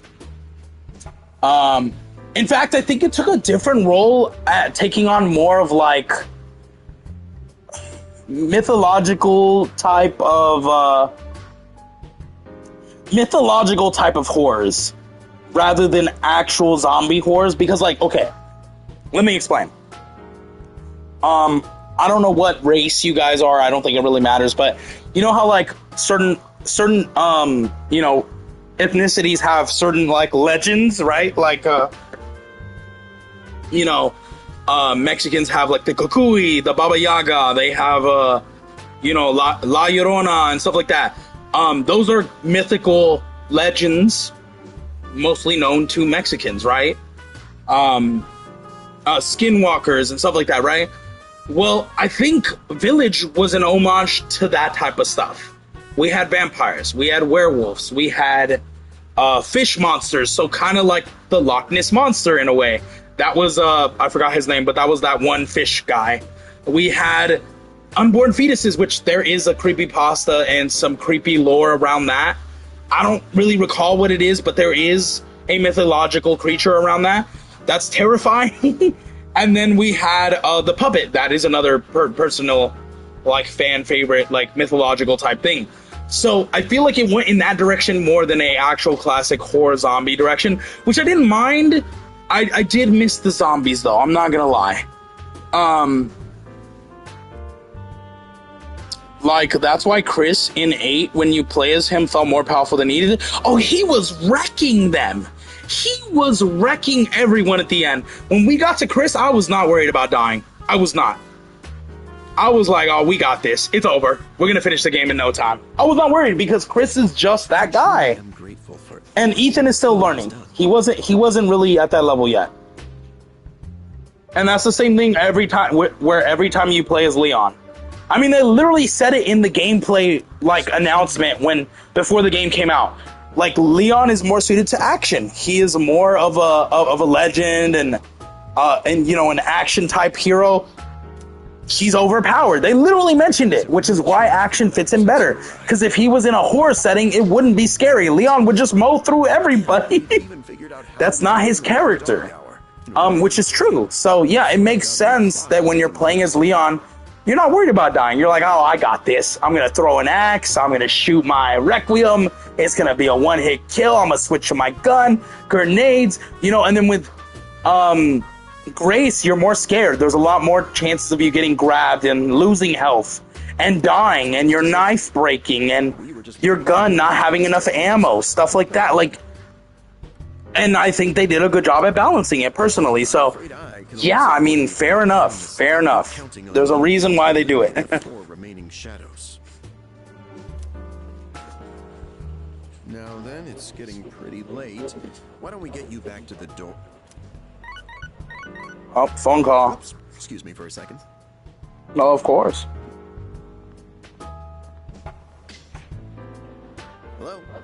Oh, thanks for your help the other day. Uh-huh. Yes. It's missing from that document? It's urgent? Wait, but by today? Looks like he received an urgent call. I should head back to the dorm alone. Yeah. Iwatoda. Iwatoda. Iwatoda? Final train bound for Tatsumi Port Island. Please oh, okay. before the scheduled departure time.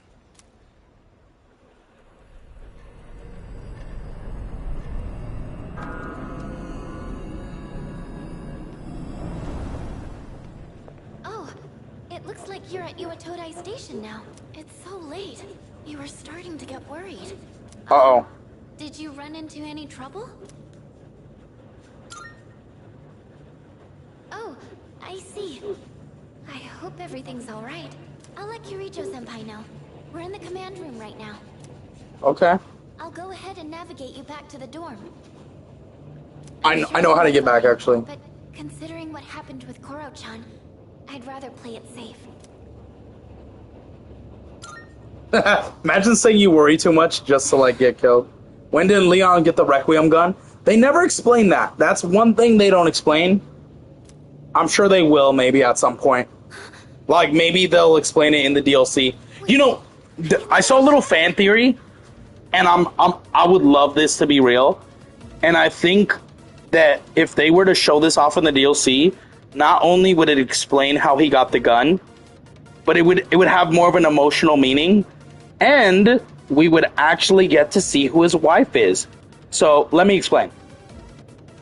Apparently, the theory going around is whoever he's married to gave him this gun because they knew he loved guns, like really good guns, and, you know, they always wanted to feel like they were there with him. So this is the gun that is his main gun, and he carries it around everywhere, and it means something to him. Just like when he gave it to Grace in Requiem, he said, "I will be back for that gun, so keep it close." Like saying, like, "Hey, please don't lose that. I'm gonna be back for it. I'm gonna want it back. You're only borrowing it," meaning it has some emotional attachment. Because clearly in Village they made Chris's guns more powerful than Ethan's stuff. Yeah, and then afterwards you would get, after you beat the game for the first time, you would get Chris's gun, so. But yeah, I do agree. I feel like the Requiem gun is a replacement for the Lightning Hawk for Resident Evil 2 Remake. A lot of people feel that as well, but I think, unlike the Lightning Hawk, which was just a regular gun that was really strong, that had no meaning behind it, I think the Requiem, because this is a very specific name. I mean, the game is literally called Requiem. So the gun to be named after it, or the game to be named after the gun, which at this moment doesn't really seem like a big thing, right? But, like, picture this, right? We play the DLC. We find out his wife gave it to him. Got it for him, and it's emotional and stuff. Not only does it add a layer to the name of the game, but we see why it's Leon's main gun and why it's so important to him. Because it was given to him as a gift by his wife. So, I feel like that comes off. I like that. Like, personally, I like that idea. I really do.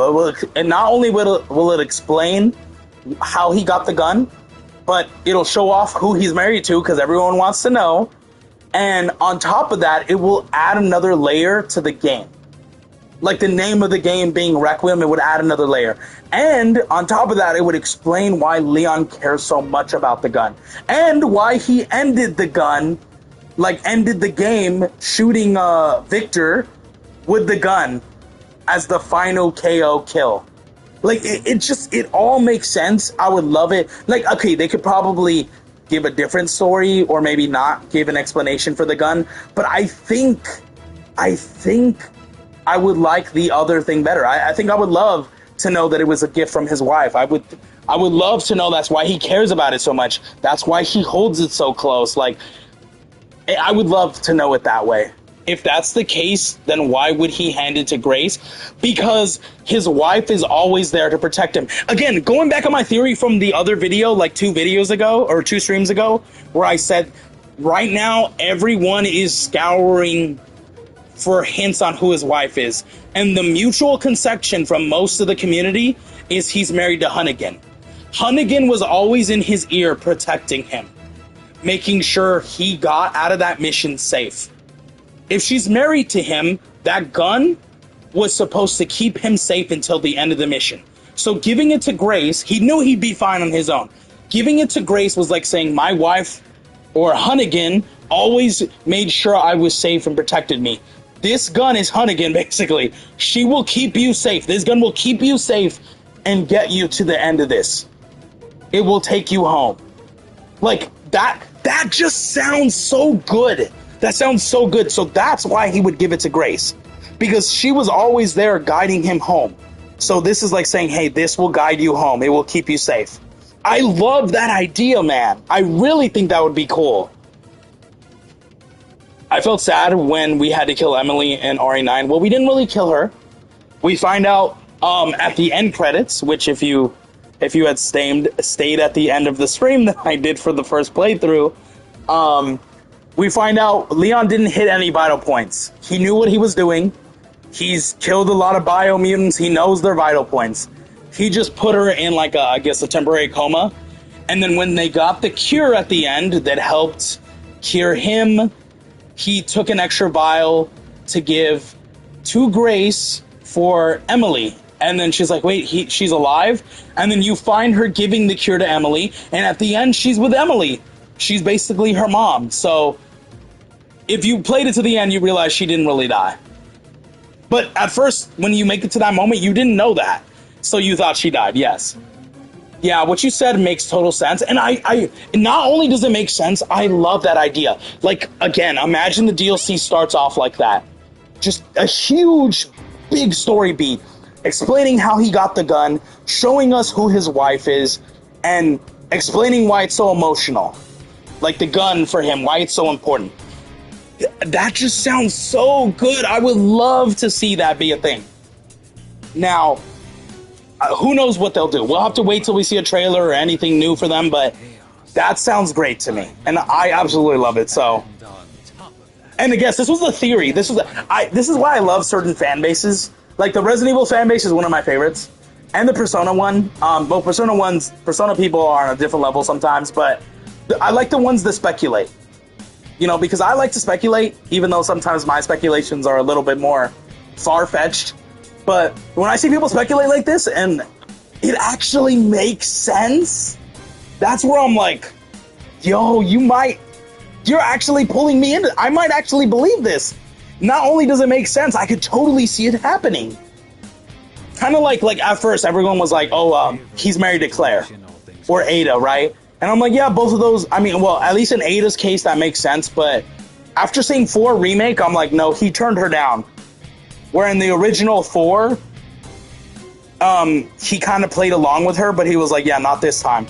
But in the remake of 4, Leon straight up said, I think you know this is where we both part our ways. You're not the type to commitment, and I don't like being strung along. He basically friend-zoned her. So I don't believe he's married to Ada. They changed that on purpose because they're trying to make these remake stories more in line with the mainline games. So there's no way in hell I believe he's married to Ada. There's no way. Especially after 4 Remake. He literally straight up said no. He doesn't have any romantic feelings for her, which made her sad, but I do get it. She's not a committed person. And Claire, I don't think they have enough connection. So when I started seeing like the theories for Hunnigan and all the things lining up, it made perfect sense. The first one being why Hunnigan isn't the one in his ear in Requiem. It was always her. And now it's Sherry. Why? What happened? Like, it makes sense. Do you think he would marry Claire Redfield? I think he would, but I just don't think there's enough connection there for both characters. I don't think they're close enough that I could totally see them married. I don't. I would actually be very confused. Because they just had 1 moment together. Or maybe 2 moments. It's not enough. Whereas with Ada and Hunnigan, those are the only 2 that make sense to me. They're always around him. And they always have a silly, flirty type of connection with him. And he plays on that. But again, with 4 Remake, he straight up friend-zoned Ada at the end. So I don't think it's Ada, which means the only one that makes sense is Hunnigan. And oh, wow, she's not in his ear anymore. It's Sherry. Well, did she retire? Did she quit? Why? Let's say she did. Why would she do that? Maybe because she's at home with a baby now. She's married to Leon, and she can't work anymore. She's got to take care of the kid. Every time Leon goes out, she gave him this gun to protect him. And that's why he has a wedding ring. That's why she's not in his ear guiding him. But she still worries for him, so she gives him this gun. You know, like, it all makes sense. And they were always flirting back to back.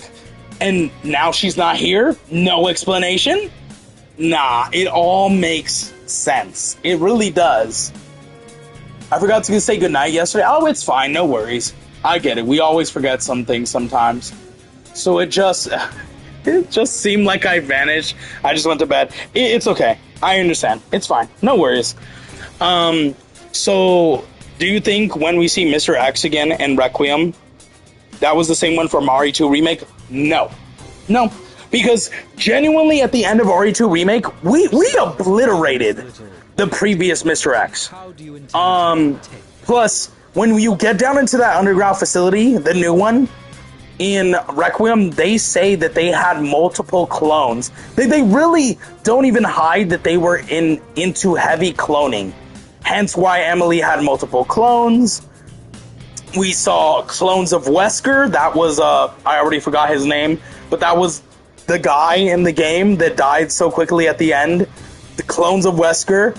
Apparently there were clones of other characters that they refused to mention. So I think that could have been like another clone of Mr. X. And then if that worked out well, they had a clone of Nemesis. That would make sense. Those were the two biggest bioweapons that caused the most damage and were working to help keep Umbrella's secrets. So why the hell not? It makes sense. It makes sense. So no, I don't think it was the same one. I think it was a clone.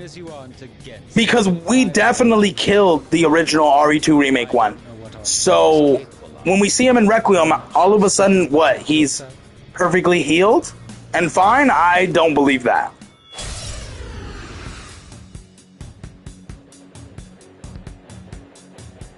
What a hapless night, is it not? Well then, shall we begin? Okay, so this is... Okay. So this is where I said we're getting to the point where they're kind of skipping shadows. This is another big shadow. But this isn't really like a big story script moment. This is like a one-off quick fight, and it's not really built up too much. And there is another one like this towards the end. So this is one of those. This is, I think, our 5th shadow we're taking now. After we beat this, we're down to 3. Just confused me a bit when Leon said, "I remember you." Well, because he looked like the same Nemesis. I mean, no, he looked like the same Mr. X. But, you know, to Leon, he looked like the same Mr. X, right? That doesn't mean he was actually the same one. You think just by Leon looking at him, he could tell if it was the original one or not? I don't think so. Despite Leon being a badass, I don't think he's able to be like Superman and see through this man and be like, "Oh, you're the one that I tried to kill that I didn't kill. I guess you survived." No, I don't think he's able to tell that. But I think he looked at him and he's like, "Oh yeah, you remind me of Mr. X. You have to be him." But I don't think he... I don't think he could tell if he was the original or not. But again, at the end, they explained to him that they had multiple clones. So that's where I think he pieced it together that, oh, that must have been a clone of, you know, the original Mr. X. Which is totally believable in my opinion, so. Oh man, I'm getting my shit rocked!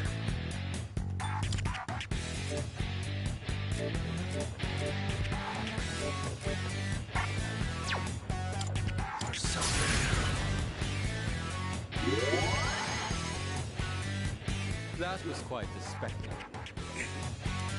But it's time to end this.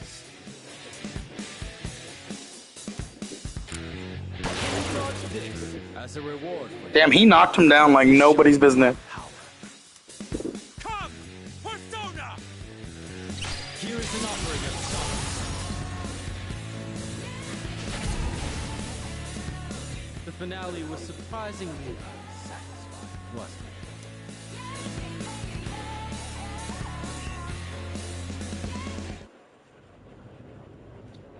Alright, 3 more shadows to go. The defeated shadow seems to have dropped something.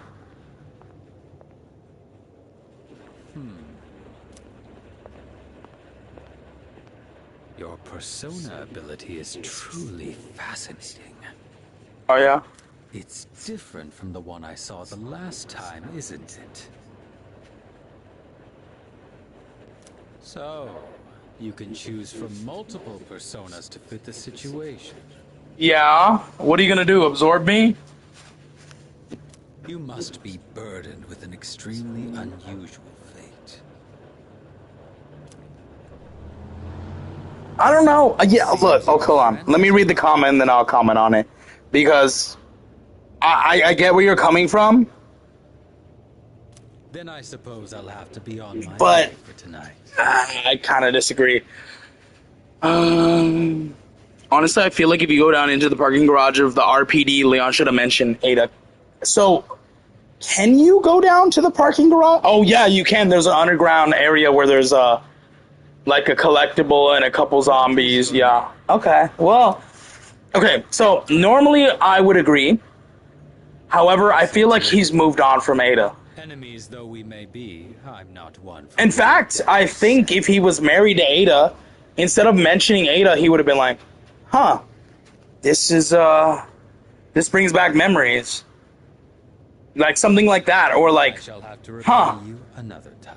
I can't wait to go home and tell my wife that we visited our place we first met, or something like that. Like, I expect, like, if he was married to her, like a response like those. Instead, I think he said something like, this brings back memory. I think he said something like that, like something nostalgic, like, because he did say something, I think, but you know, I think he said something like, this place has seen better days or something. I had help. You can fill me in on the way back. In any case, I'm glad you're okay. Thank you. Alright, we got 3 more shadows left. So, technically this isn't a full moon event, but if we stopped here, we would definitely beat it tomorrow. But I'm going to keep going until we hit that next full moon, which again is at the beginning of September. If we can finish that, then we will beat it tomorrow. Oh, there you are. You had a long night. What? Huh? On that note, let's not go to Tartarus tonight. Okay, I wasn't going to, but let's see why. I'm sorry. I want to look into some matters with the chairman's help, specifically about that group, Strega. I'll find out anything. If I find out anything, I'll let you know.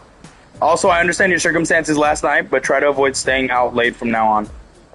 Okay. Oh, well, I wasn't gonna go tonight, anyways, to Tartarus. I'm gonna wait till we're closer. You know what? I might not even go until we finish the next full moon. Once we finish the next full moon, then I'll go to Tartarus probably, because I think I'm good. I'm good to go. I've been going to Tartarus, and I think that's why I've been doing a good job at holding my own. But I don't think we really need to go this time. I think we're actually fine. Now obviously I'll be able to see if I'm wrong, which is why I'm going to do a save, so I can reload save if I'm wrong on that, but we'll definitely see. Alright, I saw some comments pop up. I loved how in Transformers DS game, based off of the first movie, you can change your vehicle forms. In Revenge of the Fallen for DS, you scan 3 vehicles, but can only stick to one form. Oh, I didn't even know you could do either of those. I said that because that was where Ada and Leon first met, you know what I mean? Oh, yeah. When he first met her in 2 Remake, she was underground. She met him in the underground garage. And then she led him to that reporter guy that eventually got killed by Mr. X. But yeah, I do remember that. And he was like, who are you? We're not done talking here. Like, yeah, I do remember that. So that would have been nice to see, but I'm sure there's a reason why they didn't do that. I don't know what that reason is. So unfortunately, we're not able to know that. Again, it would be nice if every game wrapped up certain questions for us. But I don't know if they'll do it. Even with the DLC, I don't know if they'll wrap up the questions with us. Okay, so she wants to hang out for the summer festival. I want to max out Chihiro and kind of start a relationship with her. So, yo, Mitsuru asking me if I'm free tonight is kind of crazy. It's still so hot every day. Do you know about the festival tonight at Naganaki Shrine? If you were planning to go, I would love to go together. It would be so nice to meet, make some last summer memories with you. Please let me know what you think. I'm doing it right now. Wait. Who should I go with the summer festival with? Chihiro, bro. Come on, man. The option to go alone is crazy. The option to go alone is actually insane. What? In what timeline am I going alone? Excuse me? Y'all just want me to be messed up. Oh, that yukata looks nice. I'm wearing a yukata? Oh, no. Wait, is that Makoto? I'm kidding. She kind of looks it from the back. Also, I'm confused that when Leon goes into the room behind the gun shop, he sees those bones, like the skull, look like an adult, meaning it was Kendo's skull. Yes, that's exactly who it was. But why is that? Why were you confused? Because at the end of 2 Remake, when we find out his daughter's infected and he doesn't want to kill her, I'm assuming either at some point he had to kill her, or she bit him and he died. Or maybe she attacked him, he killed her, and then he killed himself. Because he couldn't be without his daughter. So, that's a little interesting. That makes sense. Yukata would be perfect for the I don't know, but yes, that was an insinuation that was Kendo, which is just sad. His story was sad too, with his wife getting killed and then his daughter turning. It was very sad because there was his daughter Bones. Yeah, that's what I'm saying. That's the insinuation. You're right. She died. I'm assuming he had to kill her. Like at some point he moved on and he must have shot her because he had a gun. He must have shot her. And he was devastated. He didn't want to be without her and his wife. He didn't want to be alone. So he probably offed himself. And the story makes you feel all warm inside. Oh, damn. Oh, sorry. We were talking. Yeah, why were we talking? I thought we were talking about yukatas, bruh. It's okay. I like nerd stuff, so it's fine. Must be takoyaki. Do you think we should order some? I don't think I can finish them by myself. So maybe we can split them? Sure. Oh my god, so I always wanted to try takoyaki until I learned that it was mostly made out of like squid. And I can't eat fish. I'm allergic to fish, so not just regular fish, but shellfish. So I got really sad. I was like, oh, I always wanted to get one, but I literally cannot eat it. It will kill me, so I was like, oh no. Okay, now that one's interesting. Do they actually make takoyaki without octopus? I guess we're about to find out what's inside. I mean, if they make it without octopus, but it still has other fish in it, I can't eat it. So, as long as it has anything fish in it, I can't eat it. Fish oil, anything, I can't. And my phone fell again. God damn, I gotta put it somewhere else so it doesn't fall. But I can't figure out what she put in them. Imagine she put like regular meat. That would have been insane. Just confused me a bit that the fact that you see his skull in there, but not his daughter. So here's my theory on that, because I will agree. I'm assuming he killed his daughter for whatever reason. Maybe she attacked him or something. And then afterwards, when he finally was done grieving, he buried her. I think he buried her because I think that's what he would want to do for his daughter. And then later he offed himself, which is why his bones was in there.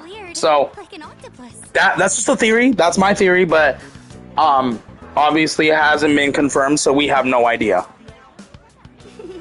Now I feel like I'm really in the summer festival spirit. I've never been to a small festival like this, I'm being honest. Try your hand in a lucky draw.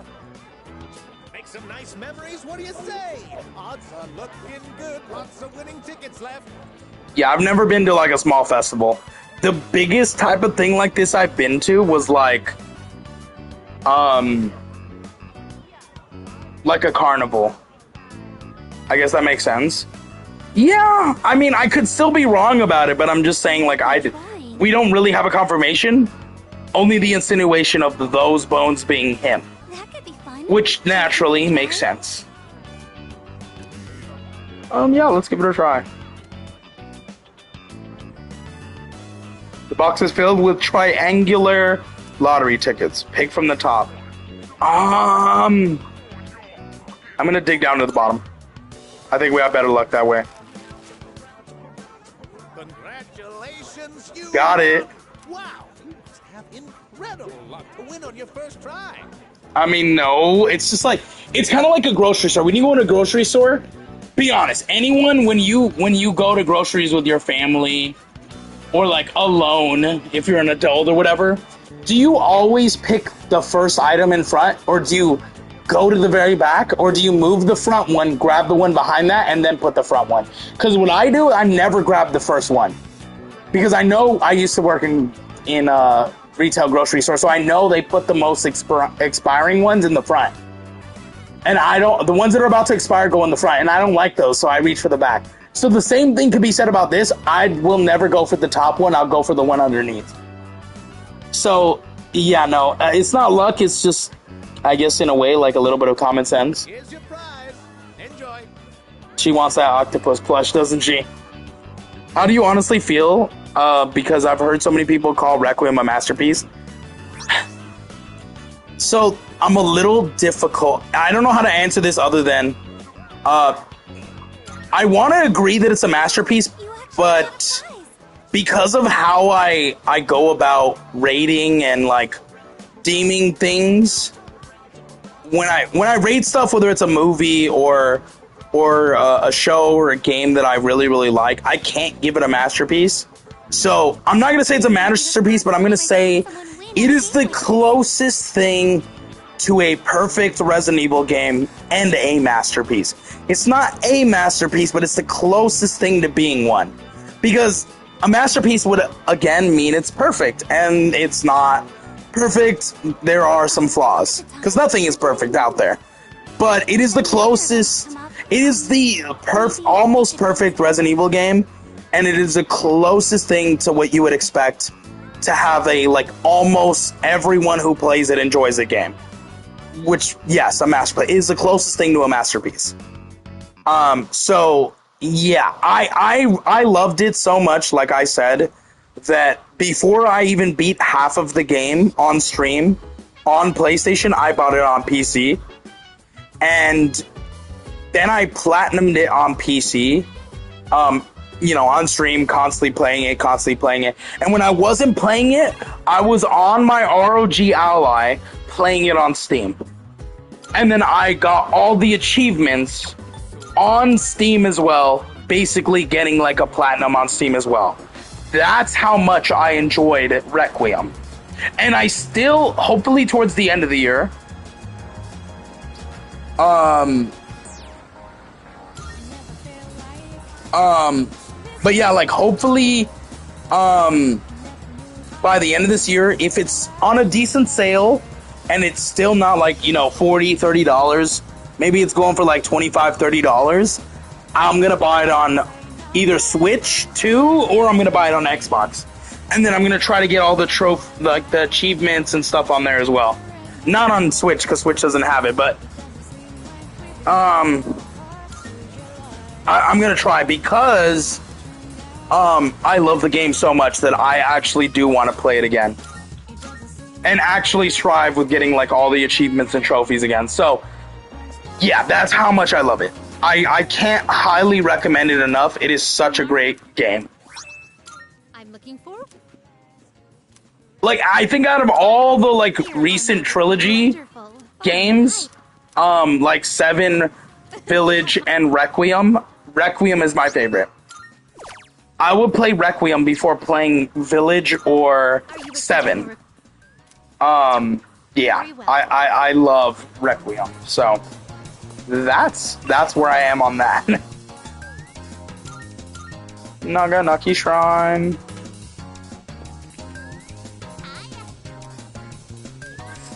Yes! Let's get her to rank 10.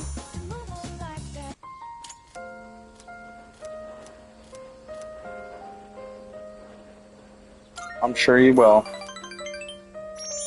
What? She's a little girl. There is neither one of these answers are acceptable answers. Hold on. Saying sure is you're catching a case. Saying I'll think about it is nothing you should ever say when a little kid asks you this question. Hold on, how did we get to this point? Wait a minute. In your opinion, was Requiem better than Village? 100%. It's not even a comparison. Requiem was way better. I loved a lot more of Requiem, to be honest. I was smiling so much playing Requiem. And even though I did really enjoy Village a lot, Requiem was just... There was a lot more better things of Requiem. I like the story a lot more better, too. Oh, yay, we're going to have so much fun today. Let's go. Hey, come on, let's play on the jungle gym. Then the seesaw, and then kick the can. What is that? And then let's play everything. Oh, she's so happy. I passed the time playing with Maiko. Whew, I'm tired. No way you'll forget about me now, right? We've played so much. Today I'm moving far away. Dad told me I would always be his daughter. No matter how far away, we're still family. So I don't have to be sad. Family is special. Not my family. My family completely did me dirty. That's it. Sorry, random trauma dump. Random. Do you think I'll have a family of my own one day? I'm sure you will. Yeah, you're right. I hope. So, when I'm all grown up... Okay, I don't care. Even if... Hold on. Let's finish first, right? So, when I'm all grown up, can we get married? Okay. So, hypothetically speaking, obviously... How old is Makoto here, the main character? I'm gonna go on a limb and say he's late 20s. So let's say he's like 28, 29. Right here. She looks like she's 6 or 7 right here. So when she's older, let's go the bare minimum 18, because I guess 18 is... This is crazy that we're doing this, but we have to get into it, because we have to see just how bad this is. Okay? Let's say she's 8 right here. Let's say she's 8. Let's go on a high end. I think she's more 7, but let's say she's 8. Okay? In 10 years, she'll be 18. She'll be grown up, okay? If I'm 28 here, I will be 38. 38 and 18? Oh, nah. No. There should have been an option that says, I don't think that's a good idea. Saying sure is a case. Saying I'll think about it is... I'm going to say it's just as equally bad, because if you have to think about it, then you're at a problem. No matter what I choose, this does not look good. I'm not picking sure, though. That's horrible. This is just bad. No, you're supposed to say No, I'm not supposed to say yes. anyone else. Okay, and that's a problem. This is where I run away. If I'm ever put into a situation like this. First of all, in real life, if there is a grown person hanging out with a little kid, unsupervised, I think there's a problem. Unless it's her sibling, of course. If this was her brother, then I would understand. But it's not. It's technically a random stranger, therefore making this not okay. Okay? On top of that, we got way too close, and now she's a little confused and she wants to marry me. No. And her saying that you're the only one I want to marry, there are so many problems with that response.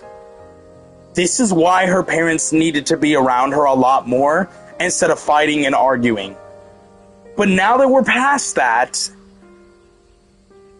you should be running, Makoto, and you're here entertaining her still, which is just not okay. But on that note, let's take a breather from what just happened. I need to go downstairs. One of my packages has been delivered. I will be right back. Honestly, I prefer how they use Leon than they did it with Chris in Village. I do agree with that. But I think Chris's introduction to Village was meant to be small because he's going to have a bigger role with Leon in 10. So, even though that's not really a good way of handling Chris's character in Village, I understand why they did it. Okay, so... yeah, okay. I'll be right back. I'm gonna go grab my package. We'll be right back.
Okay, I'm back.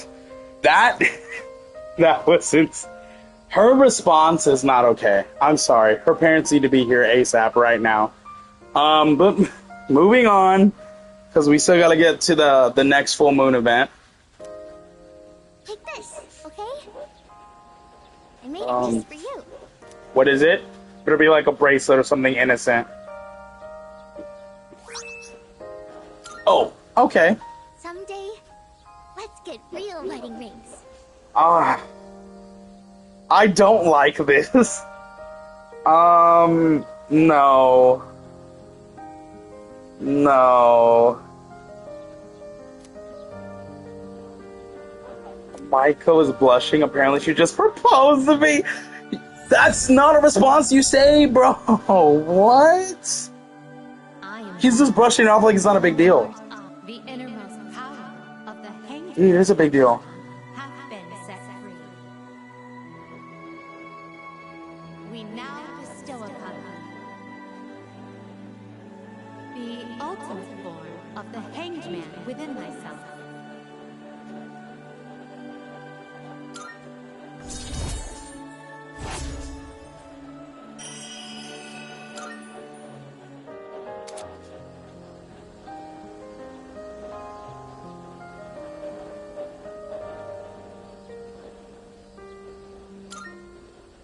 Close your eyes, okay?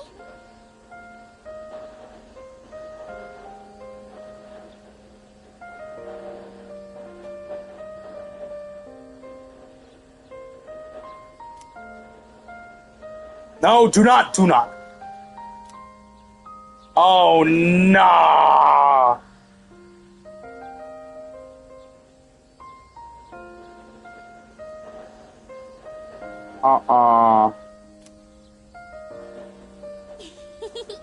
Don't be so shy.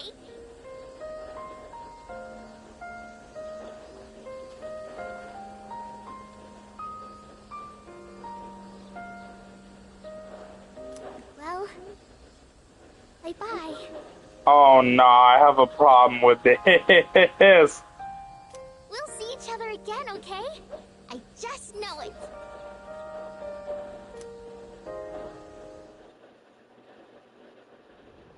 Honestly, I'm surprised in Requiem that Ethan wasn't mentioned much. Or any reference to Village. Well, the only reference to Village was at the end of the game when they said, oh, Leon had a problem down... not Leon, Chris had a problem, like, somewhere else. And now he needs your help.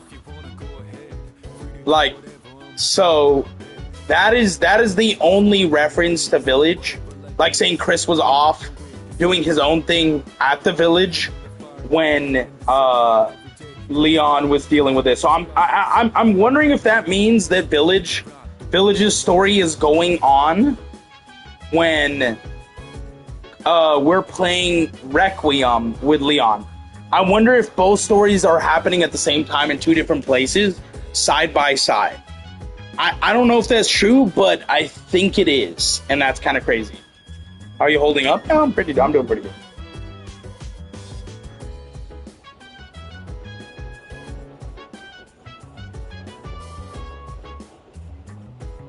Oh, really? Sounds like you're making the most of your summer vacation, does it?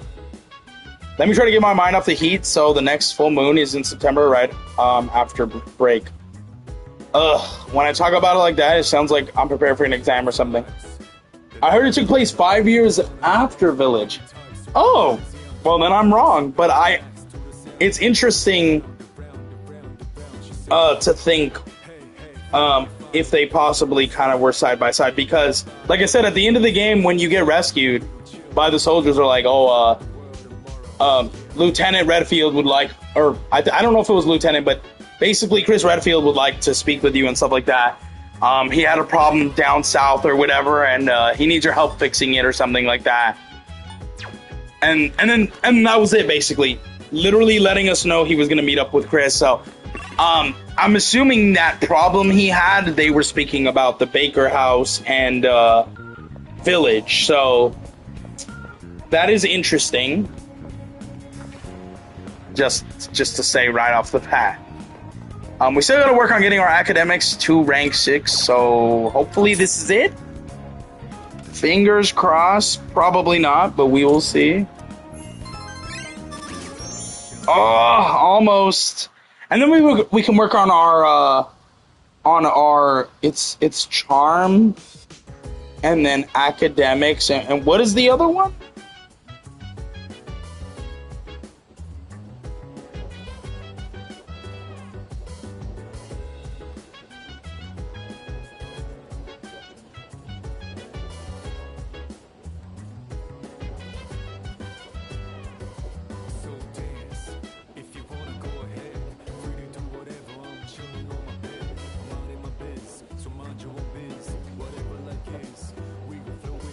Wow, that's crazy. We just got a release date for Attack on Titan 3.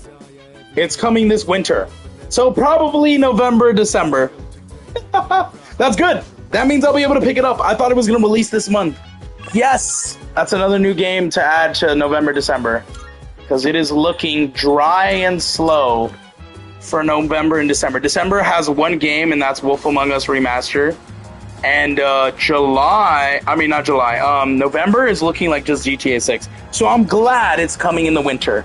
I will be picking it up day one. So that's really cool. Yeah, I'll go hang out with him to build a relationship. Why not? Get our social link. Why you got a big ass watermelon? It'd be a real shame if he didn't have a single entry in the summer picture diary. That's so thoughtful of you.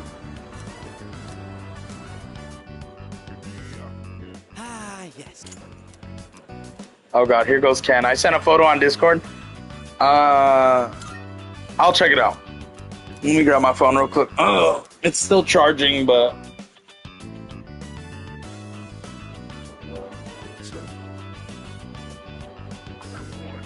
sounds familiar.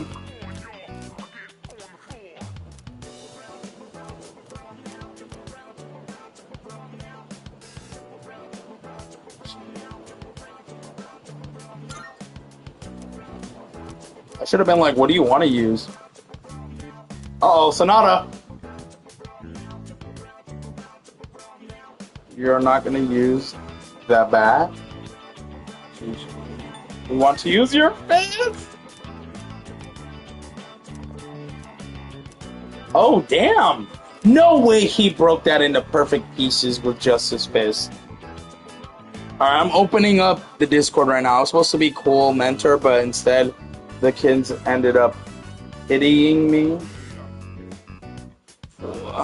You did the best you could. It's still a start.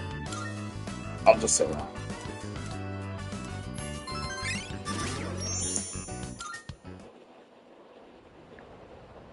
Oh, nice. Yep. Oh, it's you. Welcome back. Yep. I got all of these seasons as well. Oh, you have them out of order. That would irritate me. Bro has the first season, third season, seconds. They're all out of order. No. Wait a minute. Is that one in French? The fourth season? I'm reading French.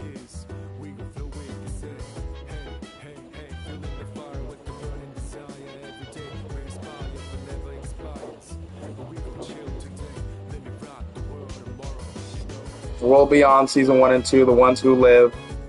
Zero Dixon Season 1, 2, 3. Yep, I've got all of them too. Wait a minute. Oh my god, how dare you? How dare you put that in the corner of the picture so I can barely see?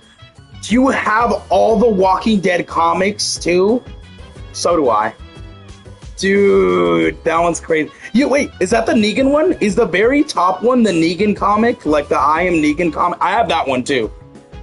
So, I have that one in hardcover. It's a very expensive one. It's still in the plastic casing. That I don't want to ruin it. So, that is insane. Yes, it is. Oh my... Dude, you are probably just as much a big fan of Walking Dead like me. I have all the freaking comics and I have all the movies, including Fear and all the spin-offs as well. That's insane. Oh my god. I haven't met someone, I'm not kidding, This is 100% serious. I've not met someone that literally has the whole complete collection like me. Not yet. Until now. Like, you have not only all the comics. Like, I have friends that just have the comics. And I have friends that just have the regular Walking Dead shows, not all the spin-offs. And then I have one that just have Fear. But I have not met someone that has every single property. Like, all the comics, all the OG show, the Fear, all the spin-offs. I have not seen that. That is insane. Like, at this point, I feel like I need to ask, do you have any of the, like, they're not really like action figures, but do you have any of like the really cool like Walking Dead statues? Because if you do, oh my god, you are a real one. You are a real fan if you do, because I have like one. It's still in its box because I'm preserving it and trying to keep it all nice and good, so it's not chipped or anything. But I'm gonna go check that other photo. But oh my god, that is crazy. And you have the Negan bat. I'm done. I do not have the Negan bat, but I do want to get it because I thought it was cool. That is insane.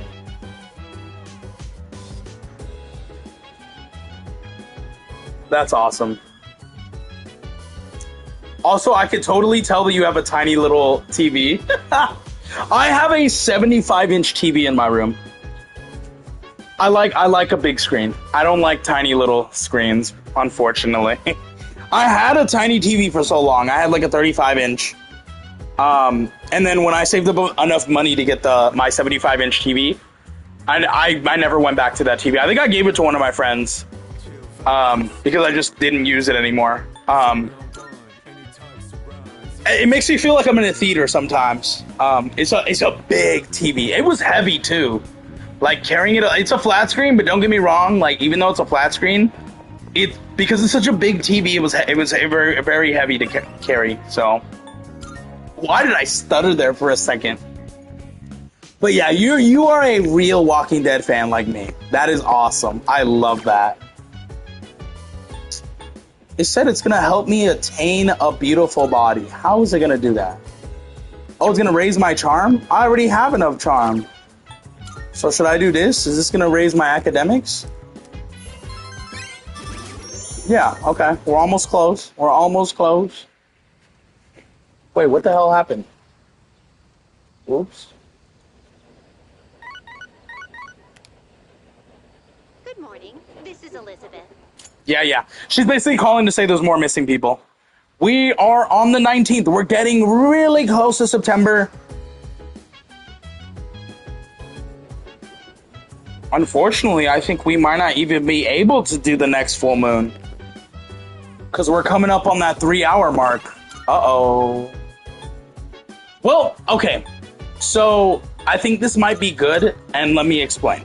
If we stop right before we are supposed to do the next full moon, then on my own, once again, I can grind Tartarus. I don't really want to, but just in case we need the experience, on my own, I can grind Tartarus, and then starting tomorrow, we can hop into the next full moon, and we'll have a better chance at doing a second full moon. Technically, we did 2 of the full moon large shadows. We did the underground one, and we did the one with that guy that was helping us. So technically, we did do 2 full big shadows.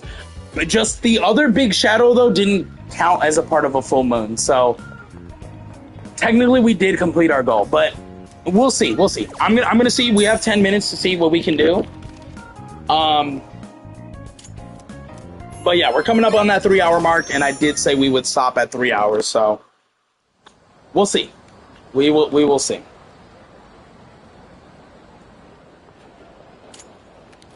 Oh, this is actually important. Oh boy. What's she doing? Drawing? She's some kind of caricature artist? Nah, no way. There's no one around for her to draw. What the heck is she drawing then? There's nothing interesting here.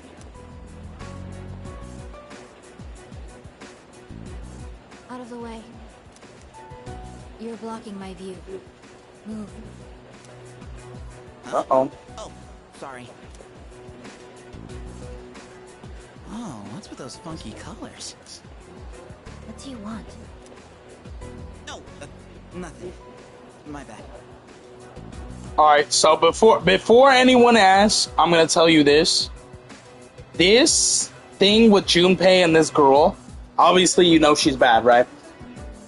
I love this story beat. So in case you can't tell, he does hit on her. He does try to romance her, I guess. Dude, how can she stand to wear that crazy outfit in this heat? And what was up with that weird drawing? I guess beauty is in the eye of the beholder? Yeah. Oh well.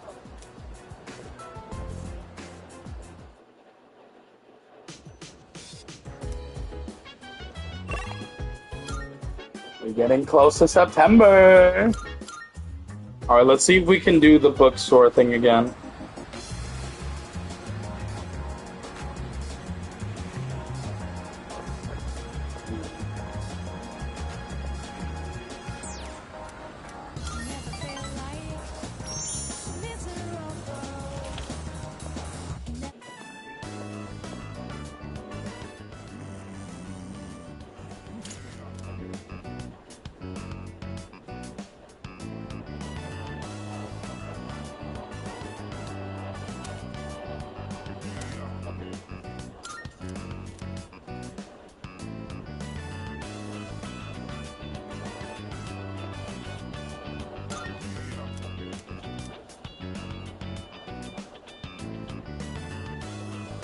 Wait, why? I thought it had to do with your son.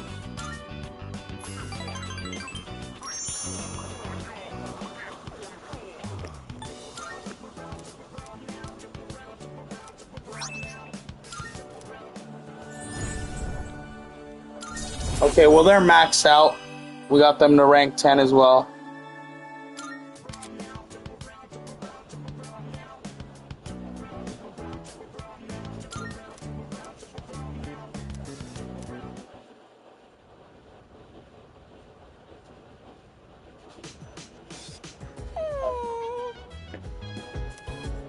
No.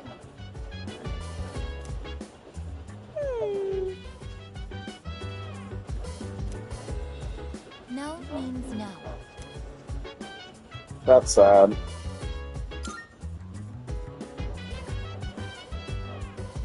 I am currently negotiating with Koromaru-san. No, you're not. You're just saying no. There's no negotiation at all. Koromaru-san is prohibited from going out for a walk on his own.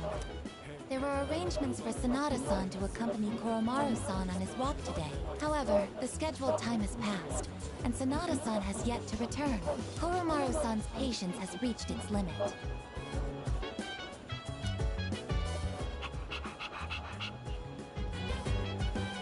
Well, I mean, he's been very patient. Maybe we should just take him our own. Koromaru-san is requesting that you accompany him instead. Okay. Are you available to assist at the moment? Yeah. You are what they call a lifesaver. Yes. Kind of creepy.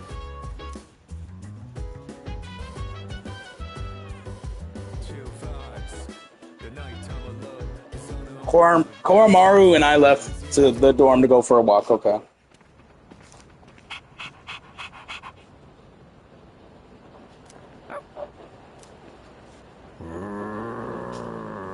What happened? A non-human persona user. Now that is certainly unique. The dog? However, my fascination lies more with you. Good evening. There's no need for hostility. Now is hardly the time.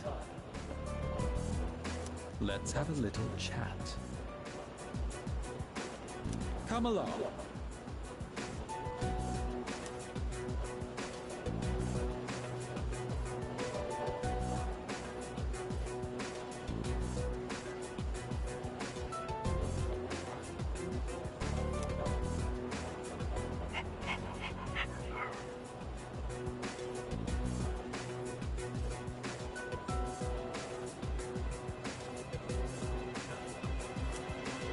What exactly are you waiting for?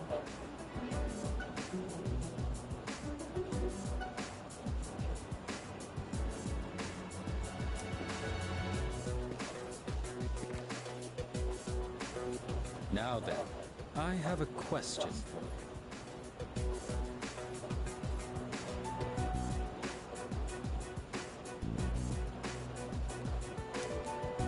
However, just demanding answers from you wouldn't be a very fair arrangement, now would it? I will answer one question of your own first. So, what do you want to know?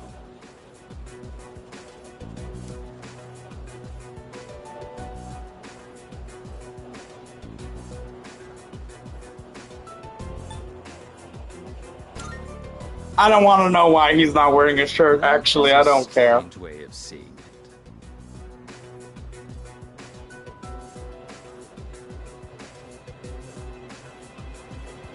From our perspective, you are the ones getting in our way. Interesting. Yeah, I mean, he's not wrong. Beginning, we had no quarrel with you. Had you not decided to eliminate the Dark Hour, we wouldn't have had a reason to interfere. Fair enough. It is truly unfathomable. The power of a persona is a blessing granted only to us. Yet, you insist on ending the Dark Hour, knowing full well that your powers will be lost. Now, answer me this. Why? Are you trying to protect the world from the shadows?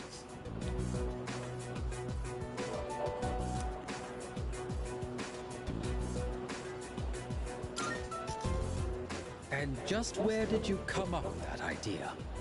What do you mean? In this country, almost 5,000 people die in car accidents every year. Okay, that doesn't mean we want them to die.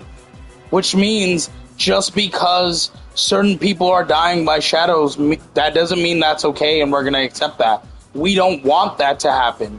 That's an unfortunate accident. Yeah, accidents. That doesn't mean we want them to die. If we can stop it, we want to do that, but we can't sometimes. There is no outcry against the existence of cars. Why do you suppose that is? I don't know, bro.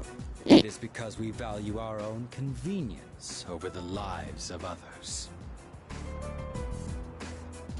He's kind of cooking, I'm not gonna lie. So then, why should we give up the powers we were bestowed?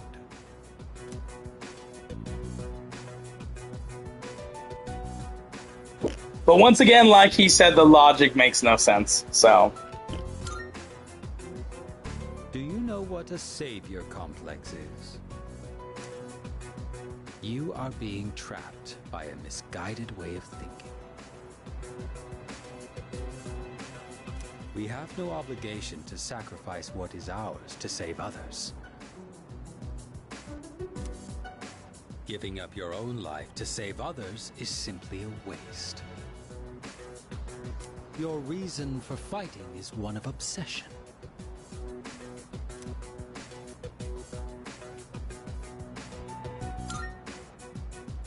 Do you continue to deny it because you can't accept the truth?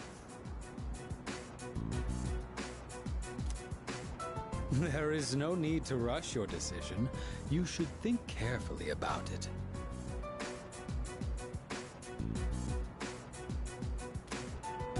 We have been given a special power, and yours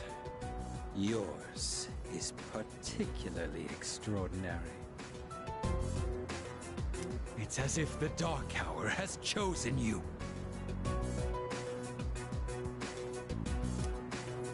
Does it really make sense for you to reject this gift? That was all I had to say. Really? That's the only reason why you pulled me away to say that, bro? Get the hell out of here. Tonight is a new moon. You have ample time to reconsider before the moon waxes full again. Yeah, I guess so.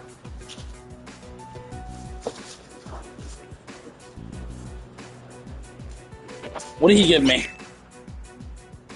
Folded paper? With that, my debt to you is paid. Perhaps it might help you make up your mind. Well then, I shall be going. I trust you'll have changed your tune by the next time we meet.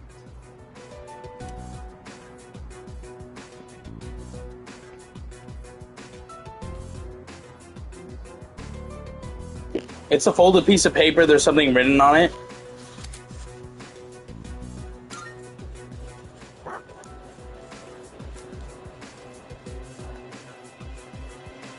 I returned to the dorm and reported what happened.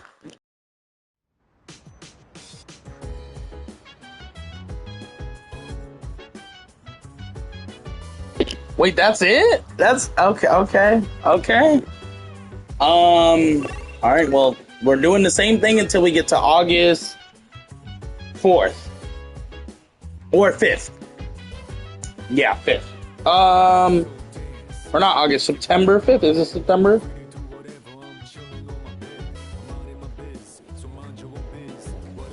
Yeah, okay. No, September 4th. Because September 5th is when the new full moon happens. And to keep working on that knowledge. Or the academics, actually. To keep trying to get that one up.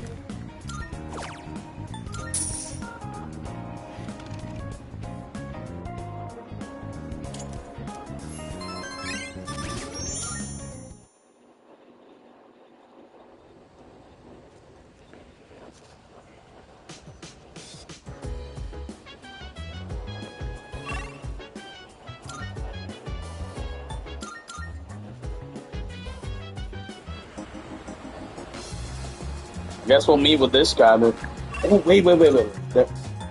Hold on. Oh well, we can't go to the school. Bro, I really want to get Chihiro to attend. What is going on? Yeah, let's grab a bite to eat, I guess.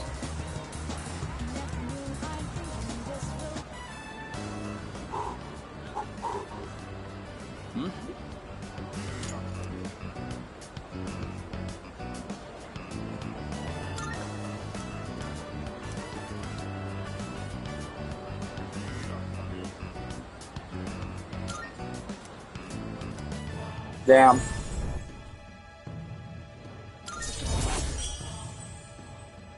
The star.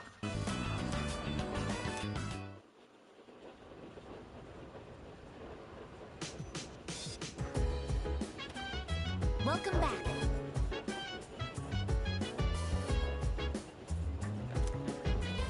Thanks, yeah, September 5th. Yep, I know.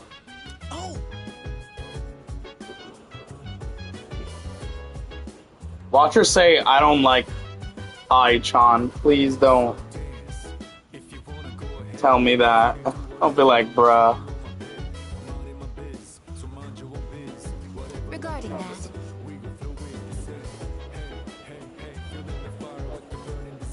oh hell no!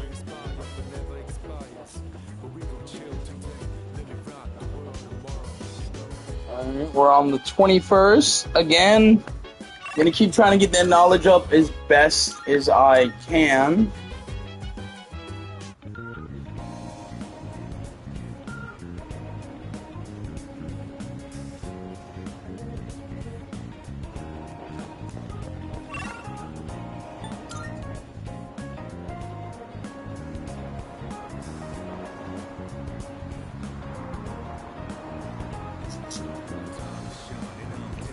Oh, yeah, we'll hang out with him actually. Yes.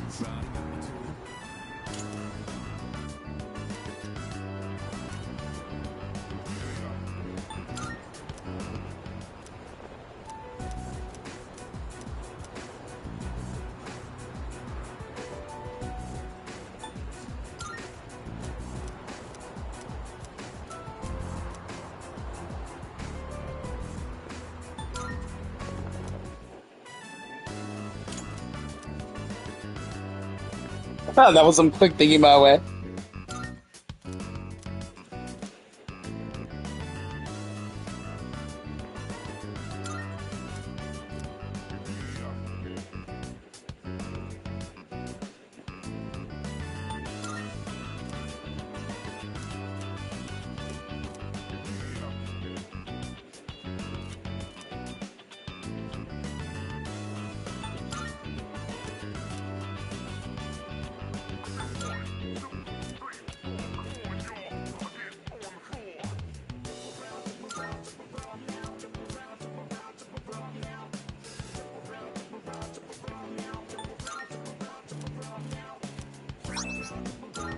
Oh, nice.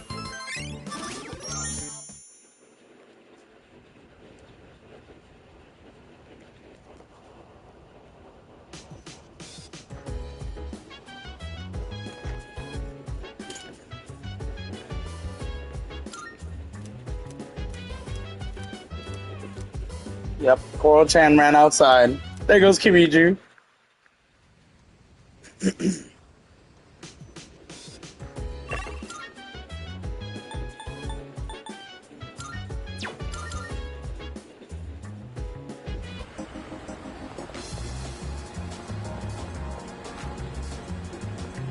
Wait, didn't we max them out?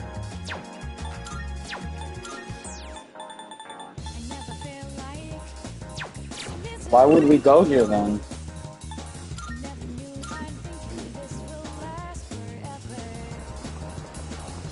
Koro-chan, Oromaru.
Welcome back. All right, again, let's go for the academics.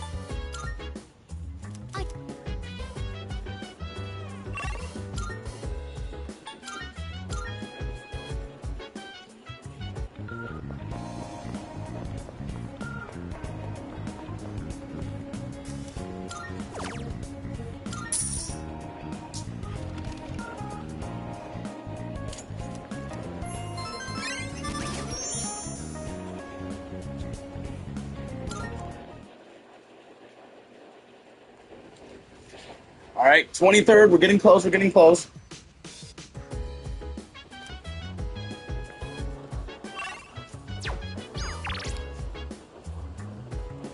Yeah, let's go hang out with her.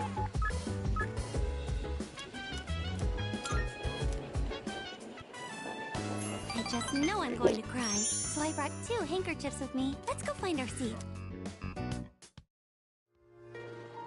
A man must always carry a handkerchief. You never know when you might encounter a woman in need. This is so wonderful. If only I'd fallen in love with someone like you. Please, I am but a humble delivery man. Bro saying I learned some romantic one-liners from the movie is crazy.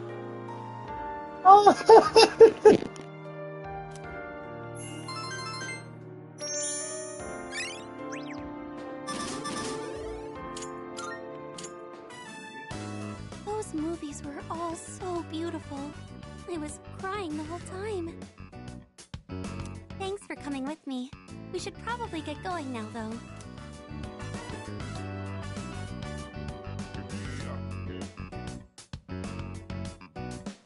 Dude, when are we, after saying goodbye to Chihiro, I decided to go back to the dorm. When are we gonna be able to go back to school so I can finish her confidant rank and end up romancing her? What is going on? What is going on, man? You're ruining my plans. Hello there, welcome back. Yeah, I know, September 5th. Got it. We're almost there.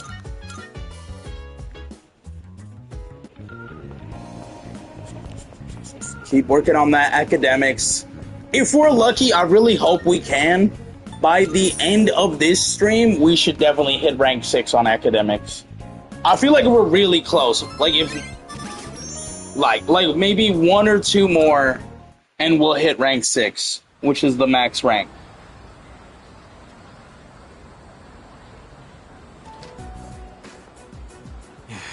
just don't know when to give up, do ya? I'll come back as many times as I need to. I don't give up that easy. And my answer will be the same every time. I'm not going back. Damn. Actually, we got a new team member. Did you know animals can use personas too? Wait, what'd you just say? He's a dog. He lost his master to the Shadows 6 months ago. And he's incredibly loyal too. Up until now, he's been guarding the spot where his master was killed. It's been rough for him, but he's making the most of it. Uh-oh. Huh? Oh, it's Sanada-san. Uh-oh. Ken. Huh? Who's he talking to? I wouldn't want to butt in. We saw someone die right before our eyes, too. It'll be 2 years this October.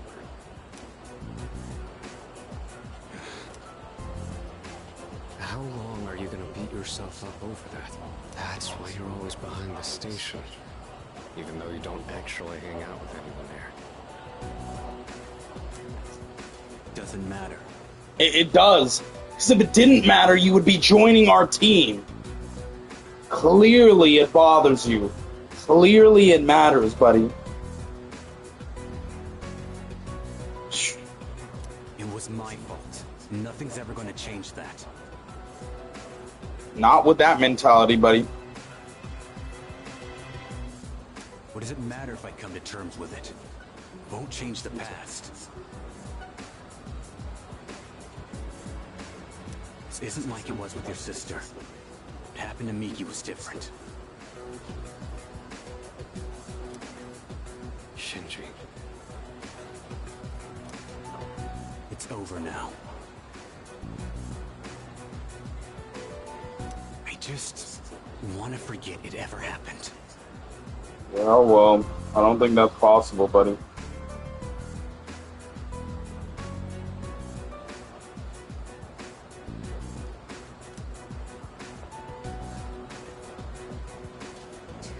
Years ago?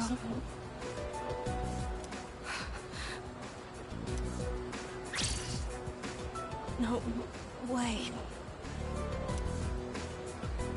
It's him. You weren't supposed to find that out, kid. His name is Shinji. Oh my god, here we go.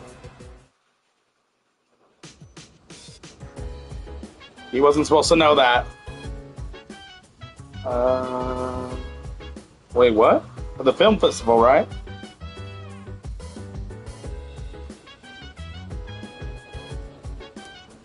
Does it have to be someone from the dorm?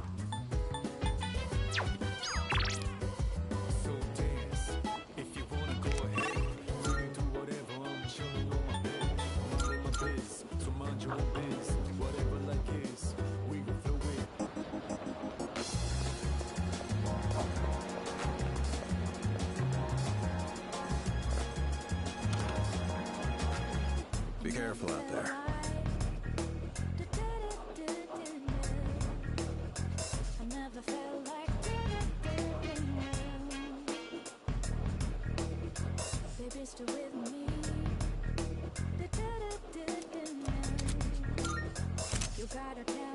Oh, this means it's on sale. So when he reaches out to me, it means that everything's on sale. Okay, hold on now. I don't really think I need new weapons. See if anything got some new things in stock. She does. Is that what you want? This is expensive, though. It's all yours. Take as long as you need. He needs one, but we don't have him in our team. Everything look good here? It's all yours. Take as long as you need. We might, yeah, we're definitely gonna need to go to Tartarus soon, especially if we're gonna get upgrades. Koromaru, I don't know if I'm gonna put him on my team though. All done here? I would love to keep going with the sales, but I ain't got no money from it, bro.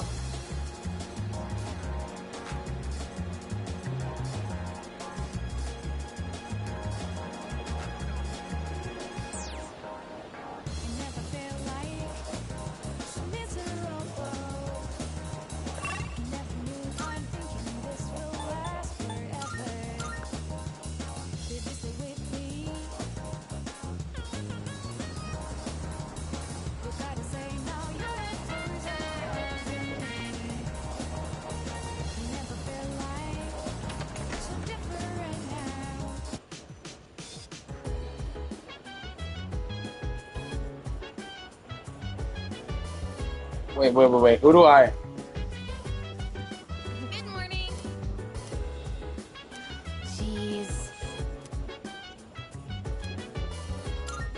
Yeah, let's invite her.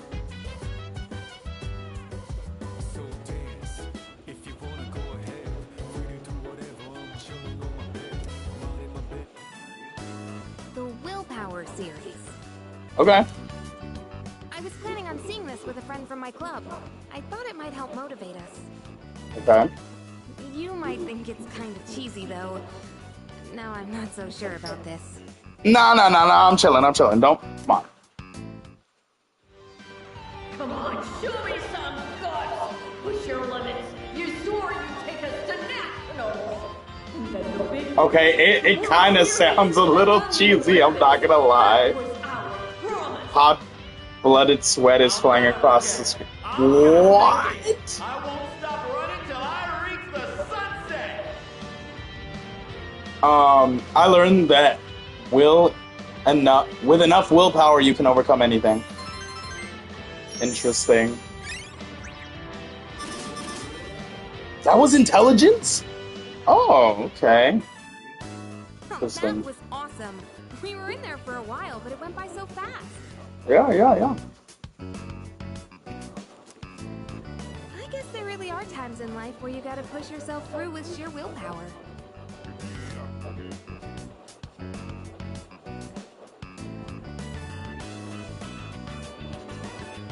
But I'm still young. I haven't really done anything that crazy just yet. Yep. Oh wow, it's getting late.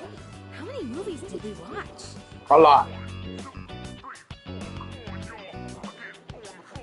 We saw the baseball one, the judo one, the boot camp one. Oh right, even shot put.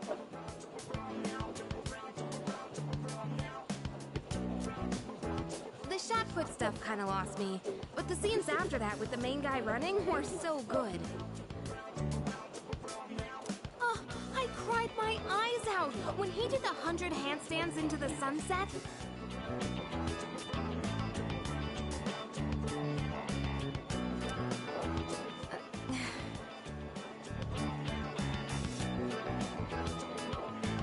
Oh my god, what's wrong now? Being weird, huh?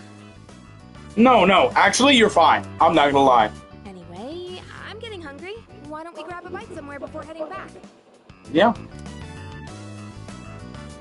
The weirdness is fine. I'm weird too.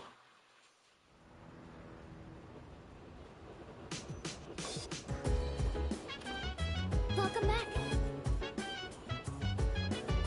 Hi, how was your day?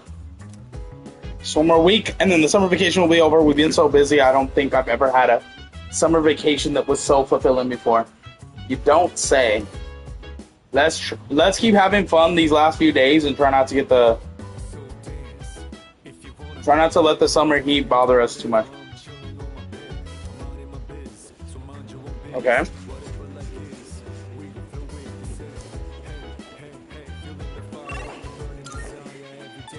Come on, rank 6 on the academics.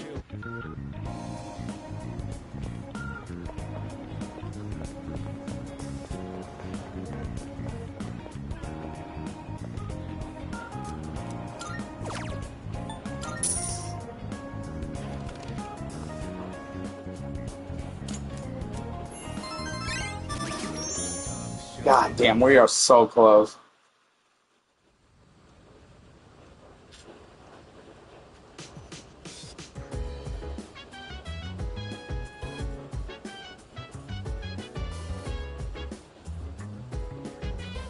Summer vacation will be... Wait, what? What? Hold on. Just got a weird text.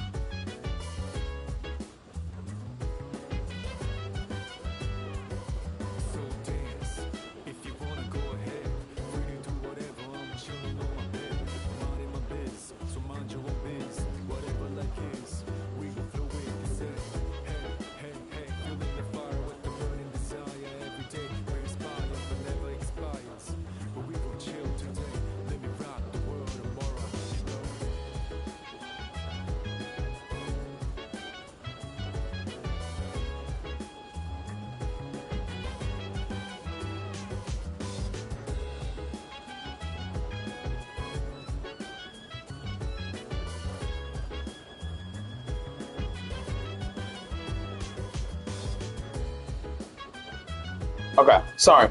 I received a weird text, so I was like, oh, what the heck is going on? Summer vacation will be over soon. The film festival is almost over too.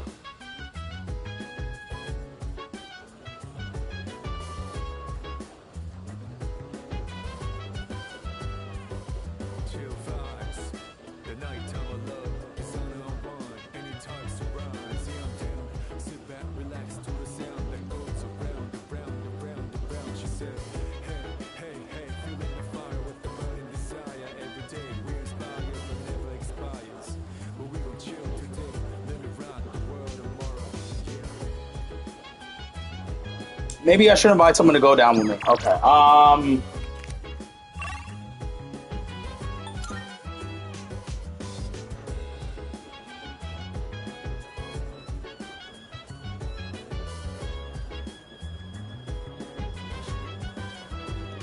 Are we allowed to invite the same person in a row? Because I'll do Yukari again. Oh, yeah.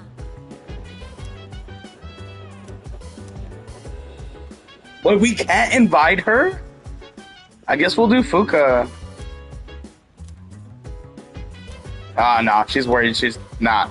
Okay, what about Mitsuri? Excellent.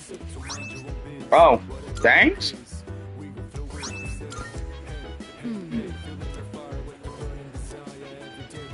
No, she's busy. Ah, damn it, everyone's busy.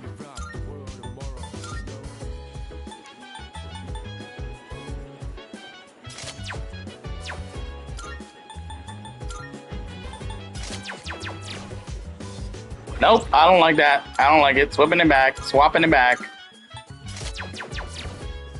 I don't like it. I don't know what to do.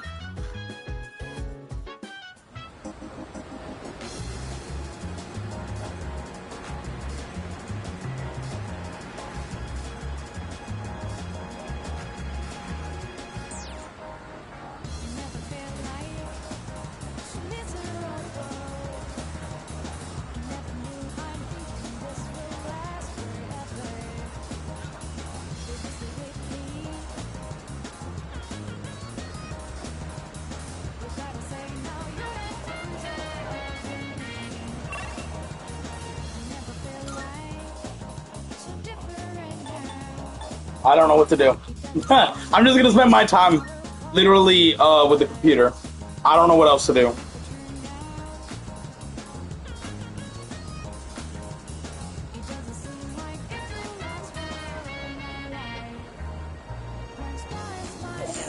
Let's get ready to wrap this up. Since we're about to be at the beginning of September, let's get ready to wrap this up. We're gonna have to, we're already over the limit I wanted to do for today. And now I'm finding out that my fiance is getting out of work even earlier, so I have even less time for myself. So, yeah, I gotta wrap this up really fast. In fact, I might have to stop pretty, like, literally sooner than I wanted to. I wanted to get at least till the beginning of September, but it looks like I'm not gonna be able to do that. So we're probably just gonna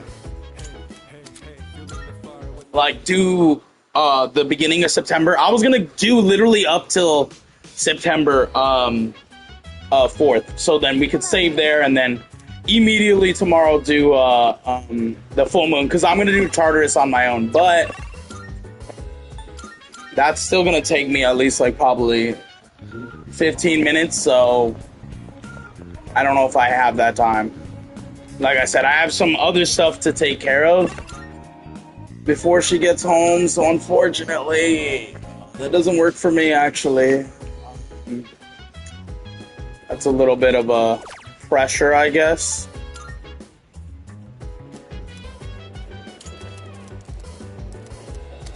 Oh, okay.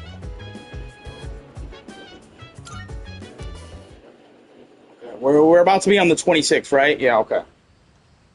Kind of trying to power through all these days because you know, if we can at least get to August 1st, that would be great. Then I'll do Tartarus on my own. I'm not meeting with Yutomi Oka. Then I could do Tartarus on my own. and then we can hop in. So again, none of this matters to me. If anything, I'm gonna go to Paulownia Mall and try to see if I can get any experience.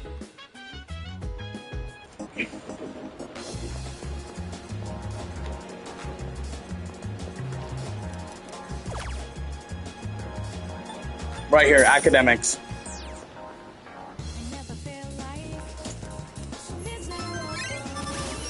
There it is. Jesus Christ. We can now start a social link with Mitsuru. Jesus Christ. Alright, we're gonna do one more day. So when we finish the 27th, we'll stop at the 28th. Because maybe if I start a little bit sooner and we do Tartarus, then I can use some of the money I got to keep going with certain stats. I think ultimately that's a better idea, so we're gonna do that. We'll complete this day, we'll complete the 27th, and then we'll save and we'll call it a day there. And then on my own, I'm gonna do Tartarus in preparation for tomorrow, so when we start, we could just start the next full moon event. We're getting close to the end of the game. If I had to say, I'd say we're about like 70% through. So, we're about to be in September, and the game ends the end of January. So, I think it ends the middle of January, and then we have just a little bit of things wrapping it up for about 2 weeks. So, not too bad. If we're about to be in September, let me see, September, October, November, December, January. So 5 months.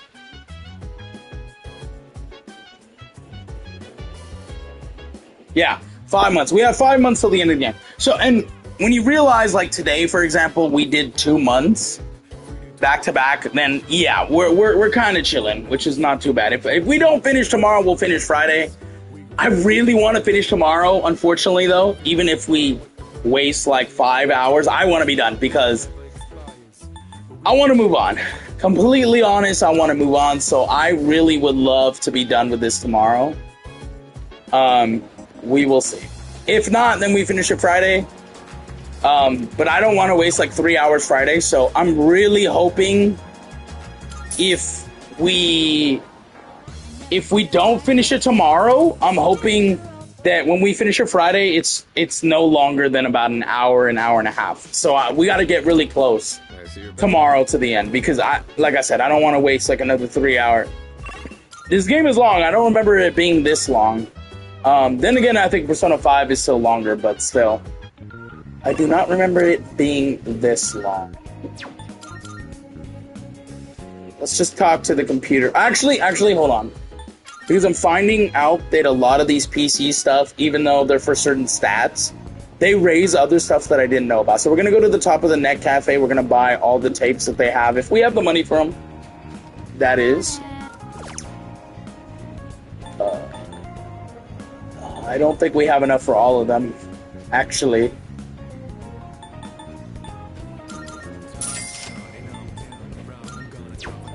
We should probably save these, but that's 2,400 we need. Let's talk to the computer, and the next morning we're just gonna save and wrap it up there for today.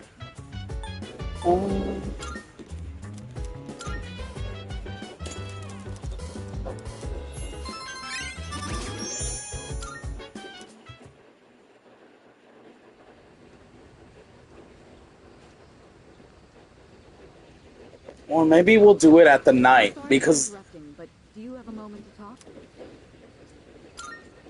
because the nighttime is we'll be able to go to Tartarus, so we'll probably save at nighttime. Chairman is visiting again tonight. When the time comes, let's all meet up in the command room. Okay, no, he's visiting tonight, so we're actually gonna save now. Oh, actually no, because I won't be able to do that conversation on my own. Yeah, no, we're gonna have to do it now. We are gonna have to do it now. God damn it. That's gonna be like a whole 10-minute conversation. I'm calling it right now. That's actually annoying. Okay, let's get it out of the way.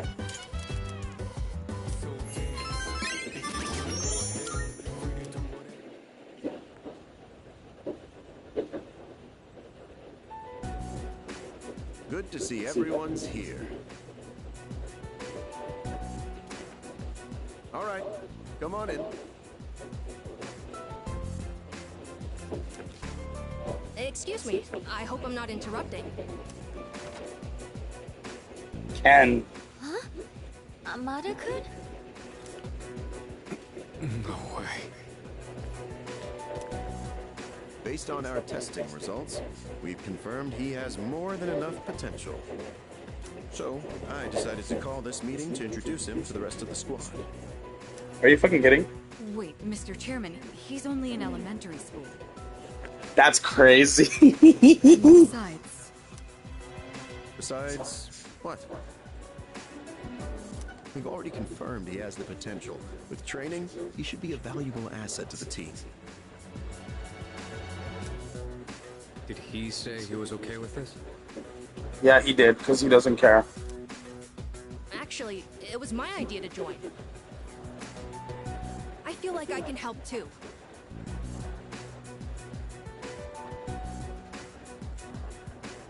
And I think I finally understand why I have this power.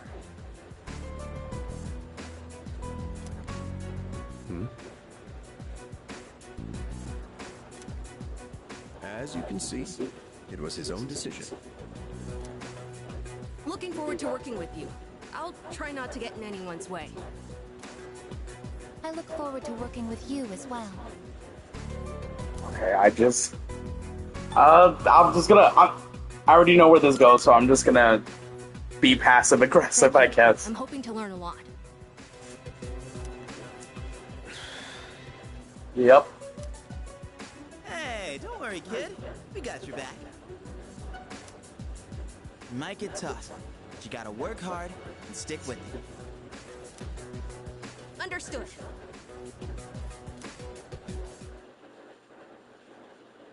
Yet another new ally has joined, and I'm gonna be honest, I'm not gonna really use Ken a lot. I think he has light damage, but I'm not really gonna use Ken a lot, and I'm not really gonna use Koromaru a lot. I think on my first playthrough I used Koromaru once and then never again. Oh, I didn't even read that. Ken Kamada seems very level-headed. As an elementary school student, as a team leader, I need to give him proper support. I guess that's fair. Can we use it? Hold on, I want to see something real quick before we get too deep in the game. I guess we'll stop now the next day. Hold on, I want to see if we're able to like swap them around now. Oh, we are, yeah. Okay, but look, the good thing is Koromaru is actually a decent level, so we don't need to level him up. And Ken is a 37. He's like kind of caught up with everybody, so we don't need to level him up either. The only person or people that would need to be leveled up is Aegis and Junpei, because they're 31. So that's like the only bit of a like grievance, I think, but I probably won't level them up either. But that's okay. So, yeah, I mean, I don't know what else to do.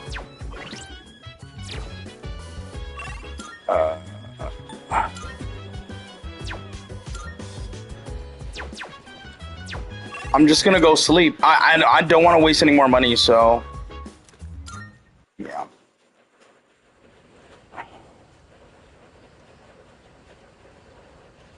If I don't have any social links this morning, I'm just gonna go sleep again.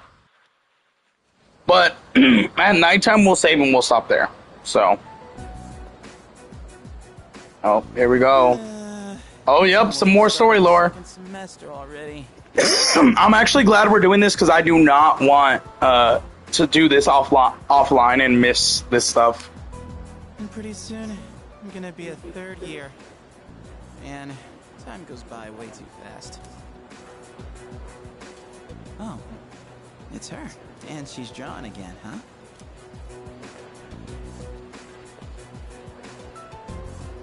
You again?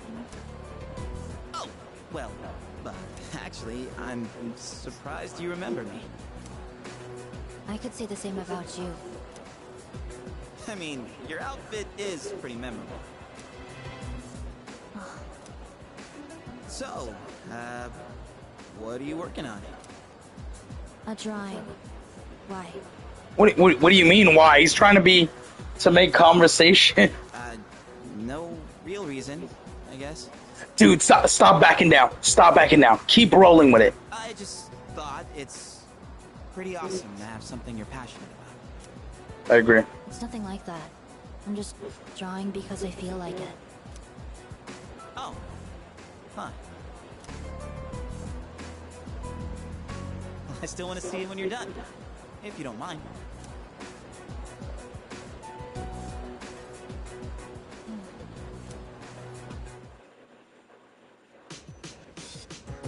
Summer vacation will be over soon. The film festival's almost over too. Maybe I should invite someone to the dorm to go with me. I agree, but like we can't. Okay, so okay, yeah. I would love to do Yukari again, but I don't think it's gonna let me. Yeah, she seems busy as well, so we can try Fuka, see if that works. Screw you, Ken. My hostility. Okay, yeah, we can do hers. My hostility with Ken is actually valid. You will see probably next stream tomorrow. You'll see why it's valid. Right now, you're probably like, well, why are you hating on this little kid? You'll know. Hard science fiction. So the last time I passed by this theater, I asked the ticket clerk. He said, it's a science fiction story that could actually happen. I actually don't find movies about faraway galaxies or magic and spellcasting that interesting. That's also interesting, actually. I like movies that make you think, 10 years down the road, maybe this could happen. You get to see a familiar world, but just slightly more advanced. I think it's fun to imagine our world slowly changing like that. Oh, sorry. I got a little carried away. We still haven't even seen the movie yet. I hope we can get good seats.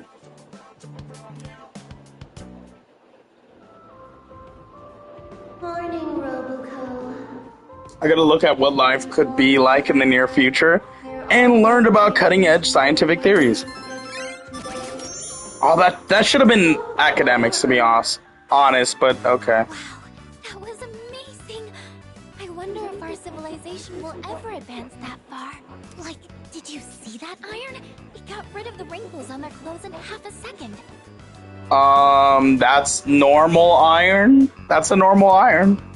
To get that much heat out of an iron so quickly, you'd probably have to keep it charged. That's a normal iron. Oh my god. That's not a crazy technology. That's actually normal. That's insane. Or maybe they have a totally new energy source. But they'd still need some sort of system to send energy into the iron. She's overthinking it. Oh, I'm sorry. You're okay, but you're overthinking it. I got a bit carried away. Yeah. Anyway, I hope we can come again sometime. Yes. Okay. Okay. Yep, it's about to be the evening. Okay, we're gonna stop here because the next days will have some story spoilers, and I don't want to waste too much time on that. And I do still want to go to Tartarus before we make it to the next full moon. So I will do that on my own, and then as soon as I finish Tartarus, I'm gonna save, and then because I don't want to miss any story beats with Junpei, because there are gonna be some. And that girl. In case you haven't already seen it, this is like the third time he's seen her. There's gonna be, or I think it's the second time. Regardless, there's gonna be story spoilers. So I'm just gonna do Tartarus on my own and then save after to avoid that, and then we'll do the rest for stream. Because I was gonna just wait until the day before the next full moon, but I forget there is some slow story building moments. So double save. All right, productive. I think we did some good progression in the story and stuff.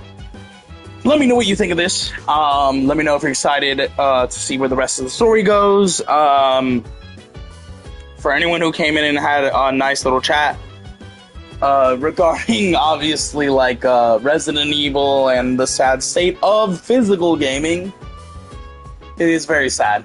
But thank you for having the conversation with me. Thank you for sharing your insights and your opinion on what you think of those things.